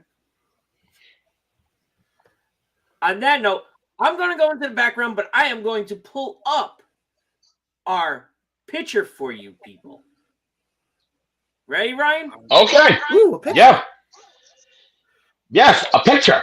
So, as you see right there, this Saturday, November the 26th, in beautiful Team Neck, New Jersey, Ace Pro Wrestling returns with a special start time at 5 p.m. as we present Lethal Injection featuring AEW star Jay Lethal. Really? Uh-huh. As you can see right there on the screen there, Mr. Costa. And we already know who he's facing off that evening. He's facing off against someone that he's known for a long time. And actually someone that he's faced in the past. Come to think of it, I think it will be the first time since 2015 that these two have crossed paths. And that is against another legend in Ace Pro Wrestling, and that is Rob Vegas. Dun dun. Oh wow! Now the last time that these two faced off was again in 2015 in Union City, New Jersey, for the first ever Heroes celebration, which was the Mike Morgan Jr. tribute show. For those that don't know, Mike Morgan Jr. is the son of the owner of Ace Pro Wrestling, Mike Morgan, who unfortunately passed away in December. But every year we do a massive show in honor of Mike Morgan Jr. Love you, Mikey. Yeah, and those two killed it. Those two absolutely killed the I forgot that. I think it's the Jose Marti Freshman Academy. I think his name is called. But they're bringing it back 7 years later, and oh boy, it's going to be a slobber knocker. Speaking of slobber knockers, we also have the Ace Diamond Division Championship on the line, as the current champion, Cade Lofbrock, accompanied to the ring by Foxy, taking on Bad Brad Benson. Wow. And those two have some history, as well. Also, for speaking of champions, we also have for the Ace Heavyweight Championship, we have the current champion, Big Steel, taking on Zach Ramses. I think that's his name. Now, folks, I met Mr. Ramses at Colossal Championship Wrestling back in October. This guy is a little over 7 feet tall, and he faced off against Wrecking Ball Legursky. Wow. So, obviously, Mr. Ramses is very familiar with facing off against big opponents. Also, we have the former Ace Heavyweight Champion, the former longest reigning Ace Heavyweight Champion and Carl Roberts' favorite wrestler of all time, Mr. Alvin Alvarez, taking on Adam Kane, I believe. I'm trying to go remember all the graphics I have in my head.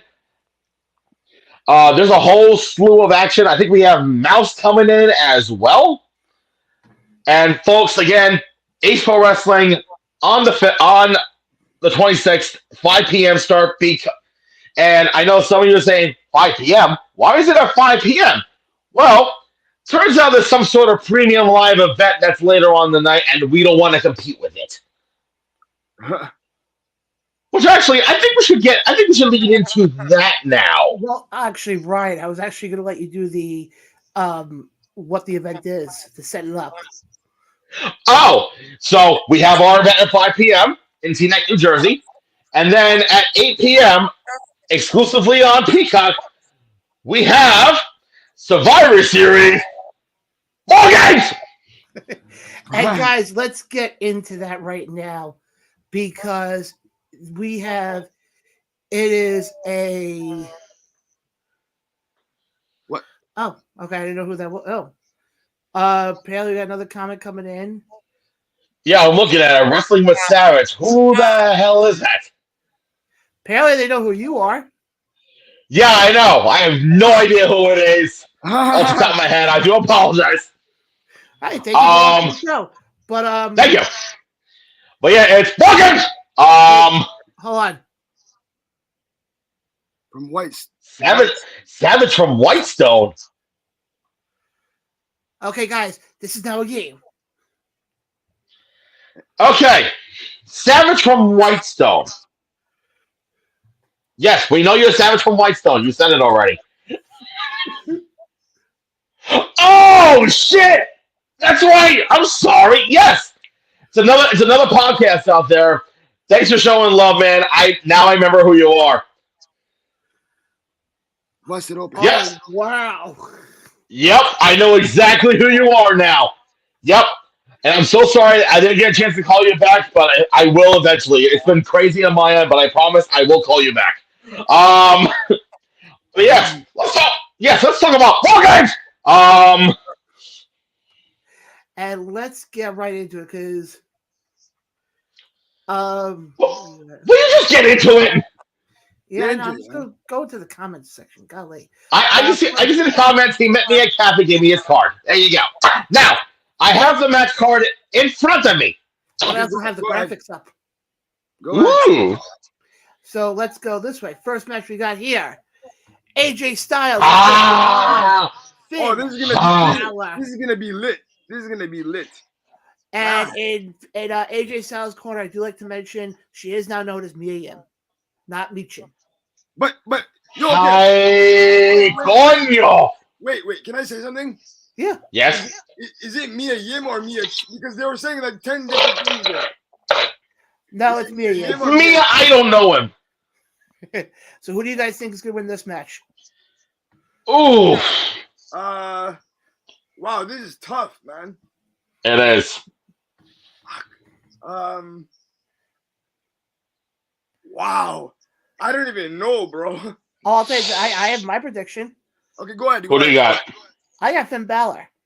Finn Balor. You know what? I do too. And I have Finn for one reason. I've read plenty of reports that Hunter. You read? Shut up, Brian. That Hunter is 100% on board with Judgment Day. Right. I read that. And if the boss is on your side, you know it means he's going to push you. And let's also call a spade here for a second. Styles and the OC are a Teflon when it comes to WWE, and they don't. If they lose Saturday, which I think they're going to, it's not going to hurt them. No. Mia Yim is part of the women's war games too, right? Yes. Yeah. Okay. I just. Yes, yeah, which yeah. I'm going to get to that match in a second. So just to clarify, we're all going with Finn Balor, right? Finn Balor for the win on that one. Yeah, I'm going with Finn Balor because AJ Styles won last time. Yeah. Next match we got here is for the SmackDown Women's title as Ronda Rousey takes on Shotzi. Ronda next. Ronda next. It's gonna be Ronda. Yeah. Ronda next. Now, Ryan, we have your favorite match of the night. Now, you have to say it. I can't say it. What? Well, which one is it? You got to hold the graphic up. Oh. Ah, yes. It's the 5-on-5 men's war games. As the Bloodline with Roman Reigns, Jimmy and Jey Uso, Solo Sikoa, and Sammy Uso. Take it on. I literally just saw that one on top of my head. Take it on Sheamus, Kevin Owens, Drew McIntyre, and the Brawling Brutes. Who do we have winning this match, boys? Oh. First of all, I want to say that graphic is freaking incredible. Whoever came up with this is amazing. That is actually pretty badass. Yeah, I'm just gonna go with the status quo and say the Bloodline. I have a theory. What? The Brawling Brutes. The Brawling Brutes, team wins, but Really? Roman doesn't. But Roman doesn't get pinned. Aha. Do you know who does? Ooh. Sammy. And then Yep. And then his extinction from the bloodline starts. Yeah. And then that's when everything falls into place. Yeah, I'm gonna go with. You're right, Ryan. You're right. 100% right. I'm gonna go with the Brawling Brutes. Now we go from one War Games match featuring the men to the women now. Again, another badass graphic. Now, That's fire. That my is. first question to you guys is That's listen. That's better than the ones they show on fucking Raw and SmackDown. I wish this one they showed on Raw. I know, but yeah, yeah. That actually requires good marketing. Hold on. If you look at the corner above Bianca's hair, you see a hood, which means it's a mystery person. Who do you guys think is the fifth person for Team Bianca? That's wow. Oh, Santino Marella. Santina's making her return. I'm gonna say this, but I think that either, and this might not be the right place to put them, but I'm gonna say it's either Sasha Banks or Naomi, man. I don't know. No, I got two names. Who? I got two possible names. Who? One is going to be an outside shot, and one I think is going to make perfect sense when you think about it. The one who I think is the one that makes perfect sense is Becky Lynch. Oh, yeah. Because if you remember, when they debuted Damage Control, it was against Bianca and who was in Bianca's corner. Becky Lynch. Yeah. But that everybody's expecting Becky. I have another one that's going to be a complete out of left field. Who? And if this happens, I think this would get people talking.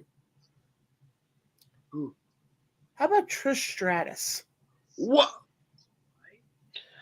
I did hear that she's looking for her comeback. Wow, Mr. Blaine, you just got me hyped, boss. Holy shit. Why not Trish? Because here's the thing, okay? Costa, going off what you just said, everybody's expecting to be Sasha, Charlotte, or Becky. Yeah. Why not give it to Trish? That would be fucking amazing, bro. Why not? I didn't even think of that. We got one more match to look at. Okay. Unfortunately, folks, I do apologize. The graphic for this match is not as cool as the last two. But still not a bad graphic. No, not bad at all. As Bobby Lashley, Austin Theory, let me backtrack on that one. First day, new tongue. Seth Rollins, your current United States champion, takes on not only Austin Theory, but Bobby Lashley. Anybody see a possibility that Rollins doesn't walk out of Boston on Saturday with the title? No.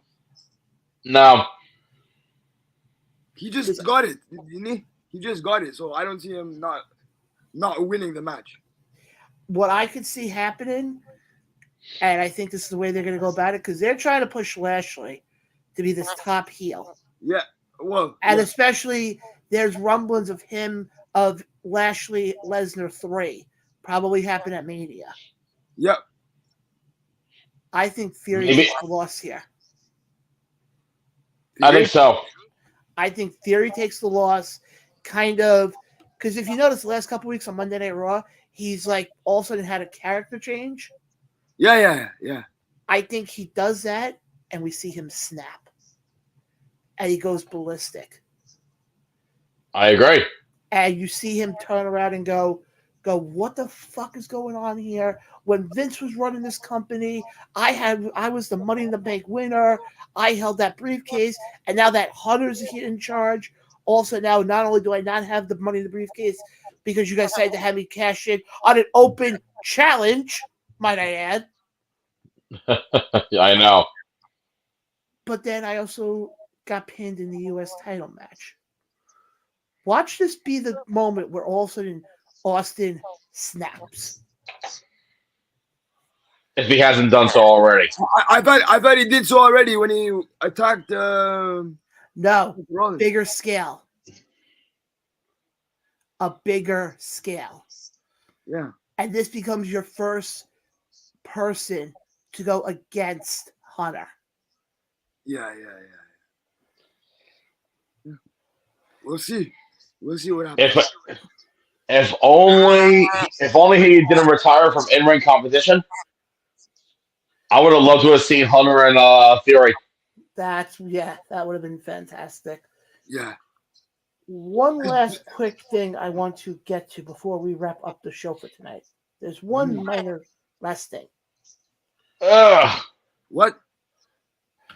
I want to go a little bit into Full Gear because we didn't really touch on Full Gear. Okay. We kind of spritzed it in here and there. Yeah. Okay. Let me, and this is going to be rapid fire. Not rapid fire, but it's going to be quick questions. Not including the pre-show, which, by the way, folks, I definitely recommend going to watch the pre-show just to hear Eddie Kingston's comments. What? It's 7:53 and 40 seconds. Buy the goddamn pay-per-view. And then he tried to put over everybody, and he messed up Soraya's name. Yeah. On the regular card itself, give me your top 3 matches Oh. of that night. Oh man.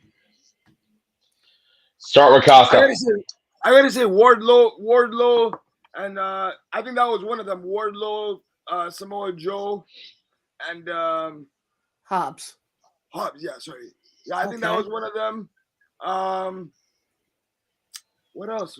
Oh, definitely MJF. I love that. I don't know about you guys, but I love the MJF match. I loved it. And then for a third one, I would have to say, oh man. Well, if you can't do 3, at least top 2. Yeah, well, that would be my top 2 then. Yeah. Okay, Ryan. I got 4. Really? Okay, let's hear. Okay, it. top 2, top 3, top 4. I don't care. In no particular order. Definitely the World Tag Team title match with the Acclaimed and Swerve in Our Glory, especially when we see a massive tease of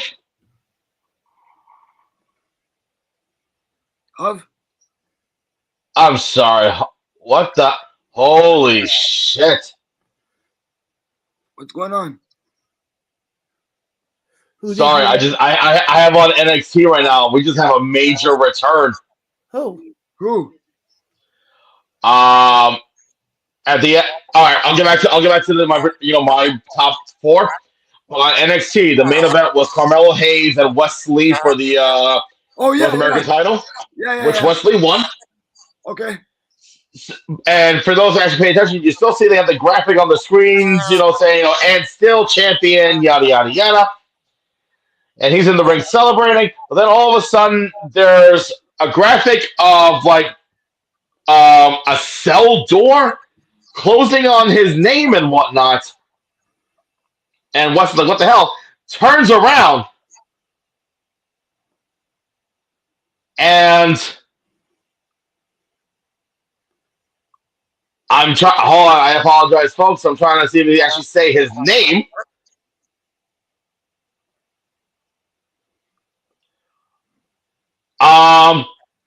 How about Dominic Dijakovic? Let's go! Wow! Yes. And it's a new face of Dijakovic. He comes in wearing a massive black trench coat, big glasses, and his hair and beard are all black. Let's go. And laid out Wes. Wait. Yeah. Is it possible he's the Scripps guy? No, because Scripps debuted tonight. So who was Scripps? I have a feeling who it is. You know what? I'm gonna get into that right now because they showed who it is. It's a guy in a mask and whatnot, but his movesets and everything else looks very familiar. And as observing close to his face closely, I have come to the conclusion that Scripps is Reggie. Really? Because remember, we haven't seen him in a while. Yeah. Wow. And also, Remember when Reggie used to do the freaking flip into the ring? Yeah. So does this guy. Oh, okay. But Dominic Dijakovic is back. Let's go. Let's go. Let's go. Now, Through that T-bar shit. Now back to full gear.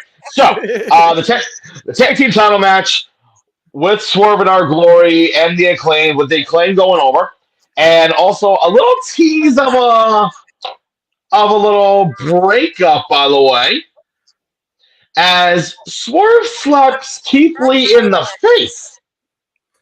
Mhm. Twice? No, I was just saying. You said the Acclaim, so I'm doing the. Oh. Scissor me, Daddy. Yeah. Also, the interim World Women's Championship. Tony Storm and Jamie Hayter. Oh yes, I forgot about that match. That was great. Yeah.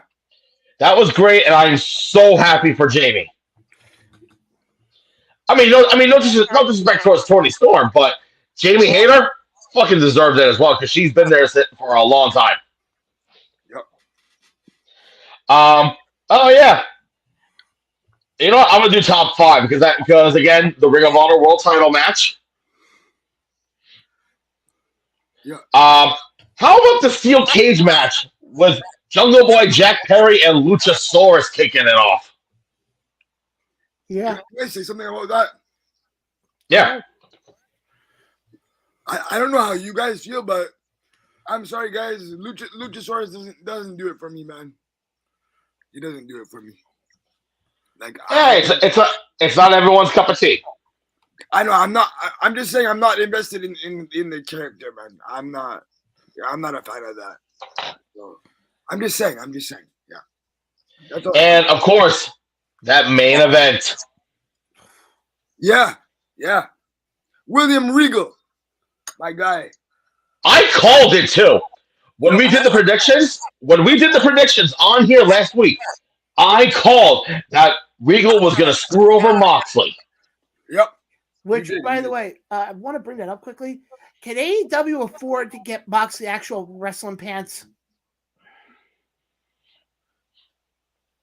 How about can AEW finally let Moxley go on that vacation he was supposed to go on, but then some punk decided to act like a bitch and go away from the company?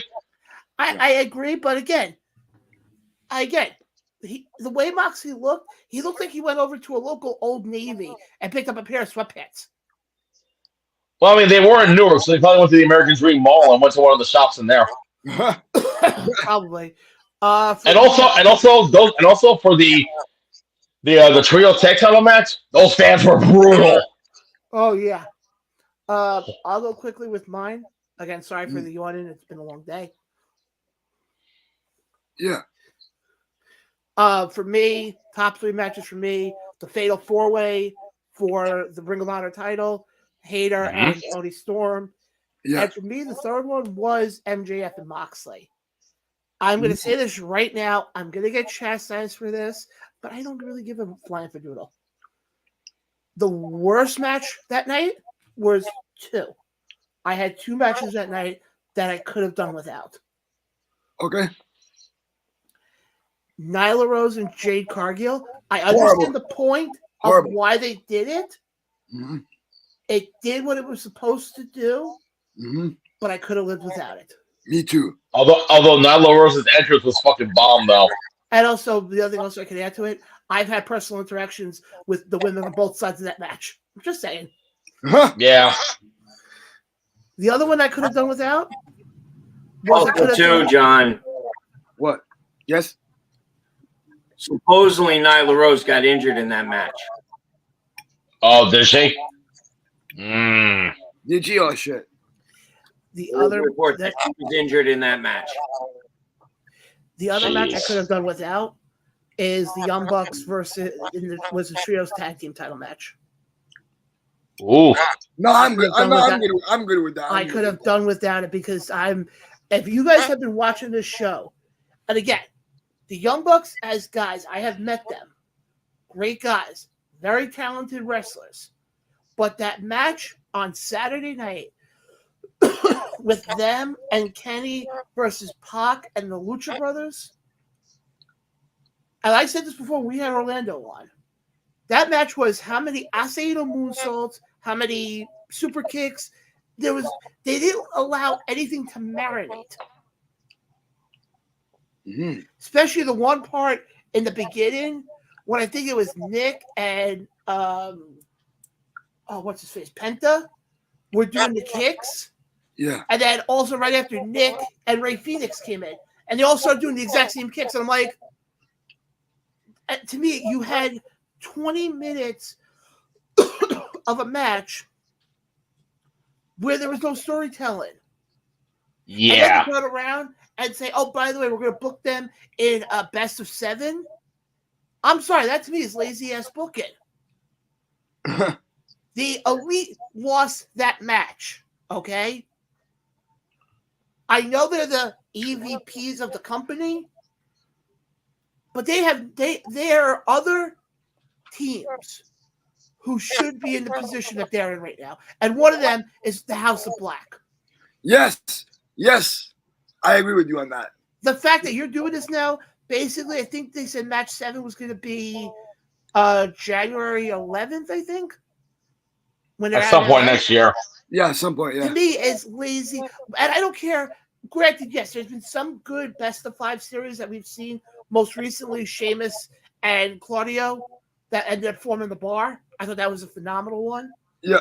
But this one, it's like, well, you lost the title match, okay, but now you're going to have another 6 matches in a row with this team where you can win the title. To me, I don't like that. To me, it's lazy booking.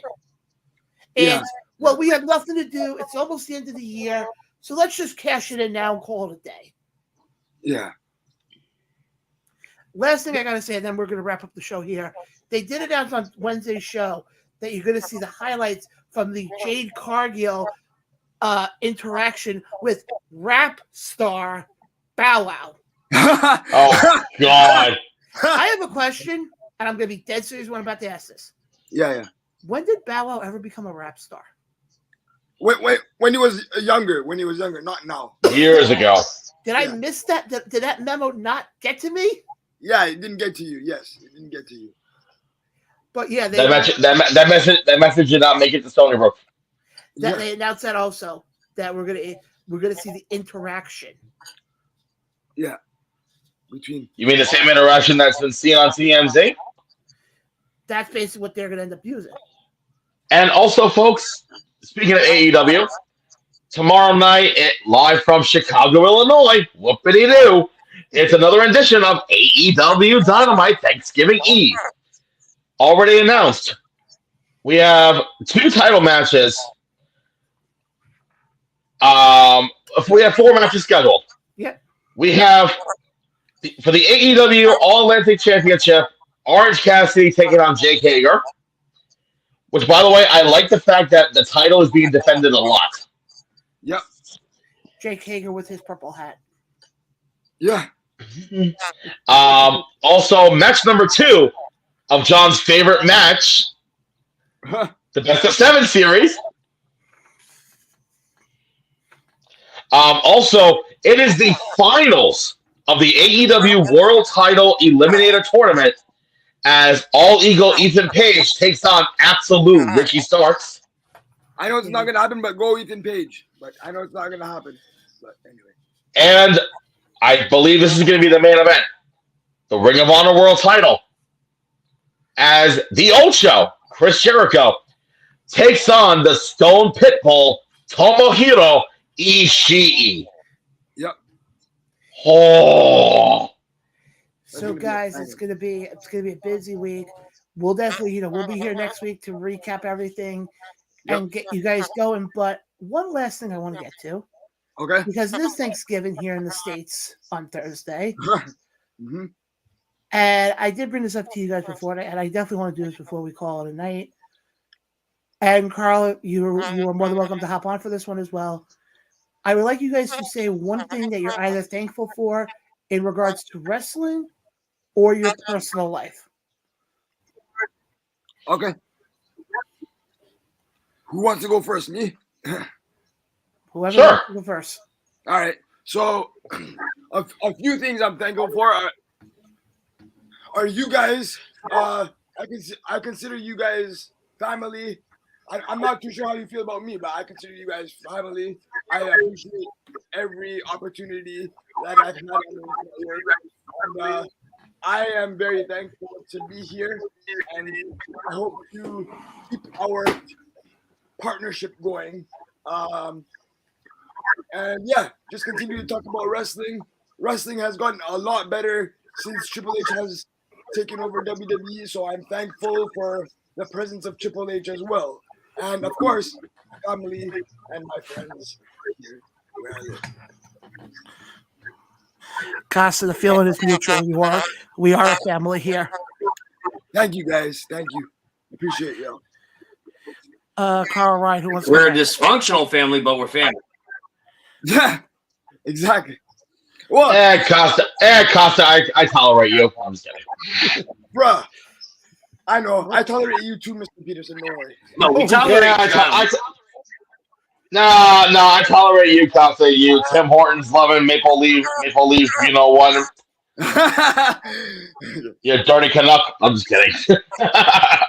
Bruh, I'm definitely not from Vancouver Island, so it's okay. Consider yourself lucky. There goes our sponsorship with Vancouver. Why? We're supposed to. Did I screw something up here? We're supposed to have a sponsorship with Vancouver. No. Okay. Okay. Oh yeah, folks. When we're done with our show, make sure to check out Wrestling with Savage. As I said, they're going live in 10 minutes covering NXT. If anyone wants to join, they'll be playing the video of him and MJF's mom. Great show, good discussion. Okay. Okay. All right. We appreciate that big time. Carl, you're up. Yeah, this guy. So Obviously, you're not thankful for the internet company because obviously they don't know how to fucking work. For?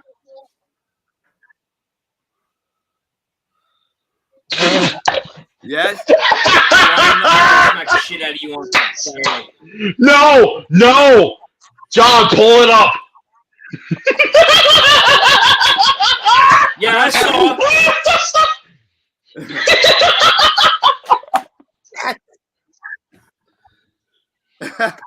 That's why I said it.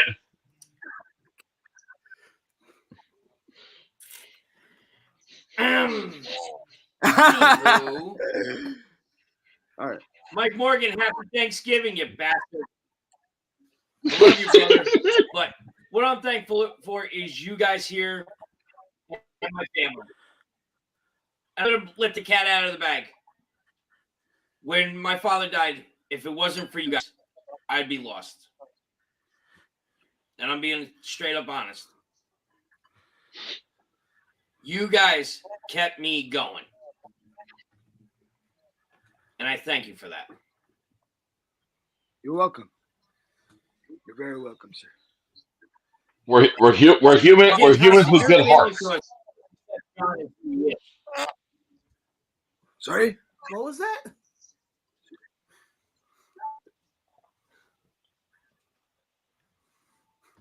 I said, Costa, we love you as a brother. We accept John as who he is.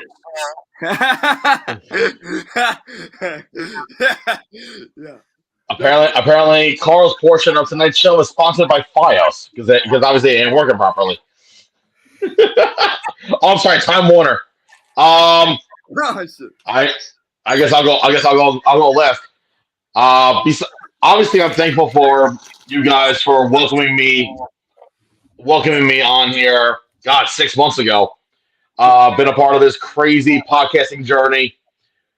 And also for all of you out there that keeps watching the show, and also all of you that know me from besides the podcast, whether it's like wrestling announcing or just like personal and whatnot. Just, granted, yeah, I know the last few years have not been the greatest, especially the last, like 4 or 5 months for me personally, because I was dealing with some unfortunate personal demons, and these three gentlemen know what I've been going through. But luckily, things are getting a little bit better on the right path. Thank God. Yep. And yeah, just I'm thankful for each and every single one of you out there that has either reached out to me via text, email, messenger, call, you name it. I really do appreciate it immensely. Carrier pigeon. What? Carrier pigeon. Carrier pigeon, MySpace, Tumblr,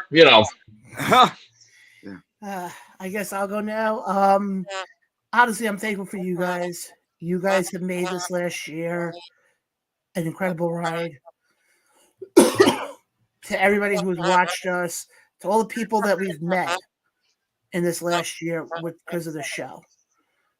Guys like, Mike, Rob Saint, go down the list. The International Pro Wrestling Hall of Fame, Motor Oil Coffee. Yeah. I'm thankful for all you guys. In the one aspect of this, you guys have made me realize that this little show that I didn't think was going to go anywhere, and I didn't think was going to become anything, finally became something. To everybody who's been a part of the show from the beginning, you know who you are.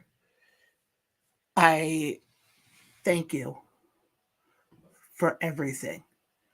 Because like I said, the show has been, and I said it in my Facebook post, this show has been through hell. But we have been defiant. We have proven people wrong. And all we're going to do, keep going further, is we're going to keep proving people wrong. The people who come back and watch us, like Andrew Basinger, the people who have watched us, who have gotten to know us, who become family, like Billy. I'm thankful for you guys as well. And I'm also thankful for the fact of the network that kind of started this whole show. Because, and I only say that for one reason, if it wasn't for them, the show wouldn't be here. And you guys know who you are.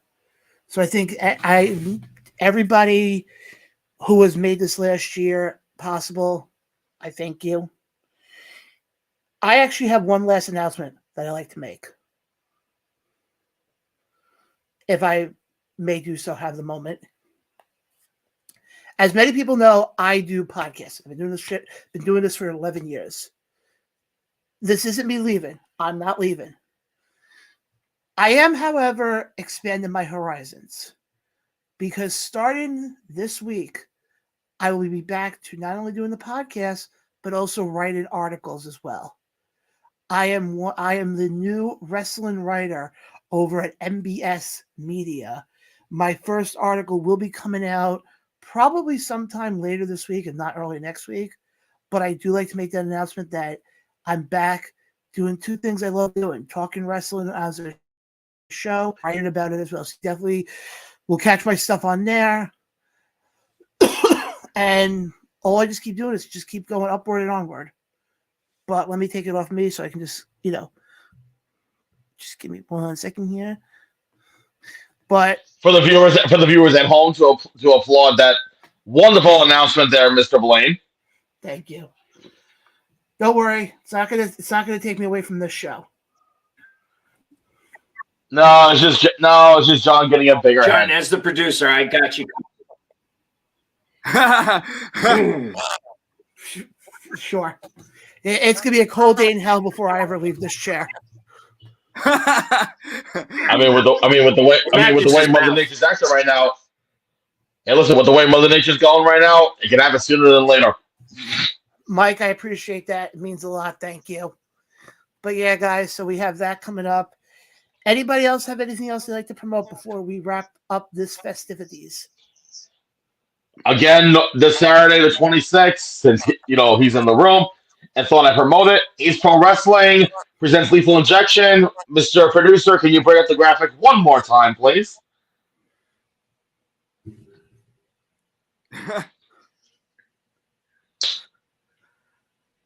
Is it? There we go. Okay. Again, I was like, did our producer fall asleep on me? Again, Ace Pro Wrestling, Lethal Injection, 5 p.m. bell time on the 26th of November, this Saturday, at the beautiful Knights of Columbus in Teaneck, New Jersey, featuring Jay Lethal. Homegrown talent from Ace Pro Wrestling coming back home and taking on Rob Vegas. Yeah. And then afterwards, it's Survivor Series weekend. Definitely, folks, if you're in the Teaneck area, I highly recommend going to an Ace show because not only do you get good wrestling, but you get really good freaking empanadas. Just one little hint of advice. Order yours before Carl does. Carl, just like last time, Carl almost bought up the entire inventory. Yeah. Oh, shit. Oh, shit. No. Order it before Vince Steele. Oh, Jesus Vince Steele. Oh. Folks, again, those freaking empanadas, make sure to follow them on Instagram. They have tons of different flavors. They got last time they had a General Tso's chicken, barbecue pulled pork, John's favorite, which is the juicy hot dog one. They also have a ham and cheese, pizza. They got it all. They got all different flavors. Cuban. Oh yes, and the Cuban. Oh, God bless the Cuban on that one. Oh, that's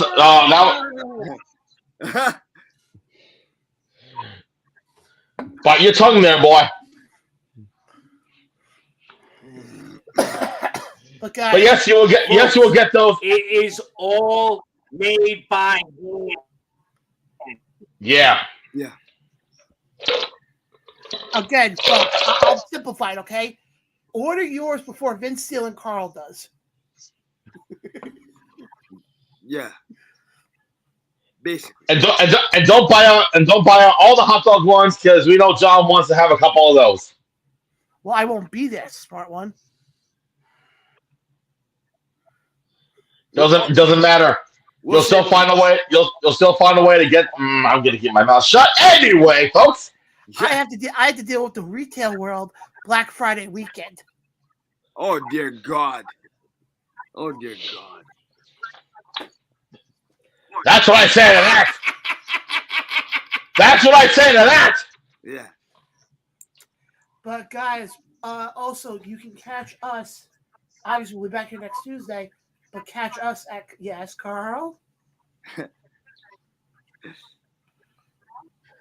Since we made the announcement of our promotion, the ATR promotion, ladies and gentlemen, tune to Facebook tomorrow for a select page for the announcement of the 3 talent we are bringing in. Yep. Stay tuned. Basically, just a little recap. If you're just tuning in now, obviously you're about 3 hours too late. Second of all, ATR has decided to start up ATR Promotions where they are bringing in talent, and we already announced who we're bringing in, but we're not going to repeat that again because, as Mr. Roberts says, tomorrow morning, make sure to check out Baltimore Celeb Fest, their page, to see who we're bringing in. Yeah. Now, guys, if you guys have a drink next to you, please pick it up. Oh, I just finished my drink. Here, I'll use it. If you have a cup, pretend there's something in there. Yeah. Guys, here's to the last year. Oh, wait, hold on. I'll use a tomato. There we go. Here's to the last year of this show, and here's to many more. I couldn't ask for a better damn crew. Yeah. There you go. I don't want copyright on my end, so I'm using our coffee bag as a logo. Yeah. So, guys, here's to the best crew I could ask for, despite the fact that we all drive each other nuts. Yeah. I am Salud. Cheers. L'chaim, salute. Ixnay on the Insay, and yeah. Guys, I think that we can wrap the show for tonight.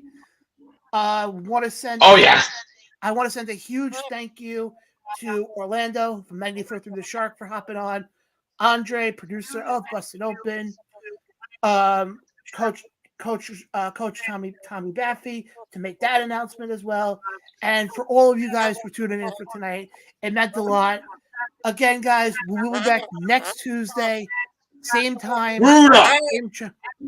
And Ruda. And Ruda. And Mr. Ruda, yeah, Mr. We Ruda. had so many guests that I forgot, okay? Sue me. All right. I know a lawyer. Anyway. Oh shit. So for everybody here at the Rather Roast podcast, for Carl, for Costa, and for Ryan, I am John. Somehow I dealt with these podcasts last year. And I'll continue to deal with them forever. Guys, it's been fun, but we will catch you guys next Tuesday. Go to our YouTube page. And also one more thing, I do apologize for those out there that celebrate it. From all of us in the ATR network, have a happy and safe Thanksgiving. Unless you're up in Canada, happy Thursday. Anyway, folks. I still celebrate it, guys. I still celebrate it. Okay, then you're fine. But anyway, folks, happy Thanksgiving from the ATR network. Yeah. Hope you don't get too stuffed. And again, folks, if you feel like having desserts and whatnot, make sure to check out Andy's Eats on Instagram at Andy's_Eats and get yourself some delicious cake scraps in many different flavors. Because trust me, folks, these are freaking worth it. Let's enjoy some football on Thursday as well. Yes, let's go Cowboys, baby! Yeah! F the Cowgirls. For everybody here, for the two knuckleheads, actually the three knuckleheads, it's been fun. Guys, we gotta run. We'll see you guys next week. See ya. Woo! Throw your napkins in the air and have fun.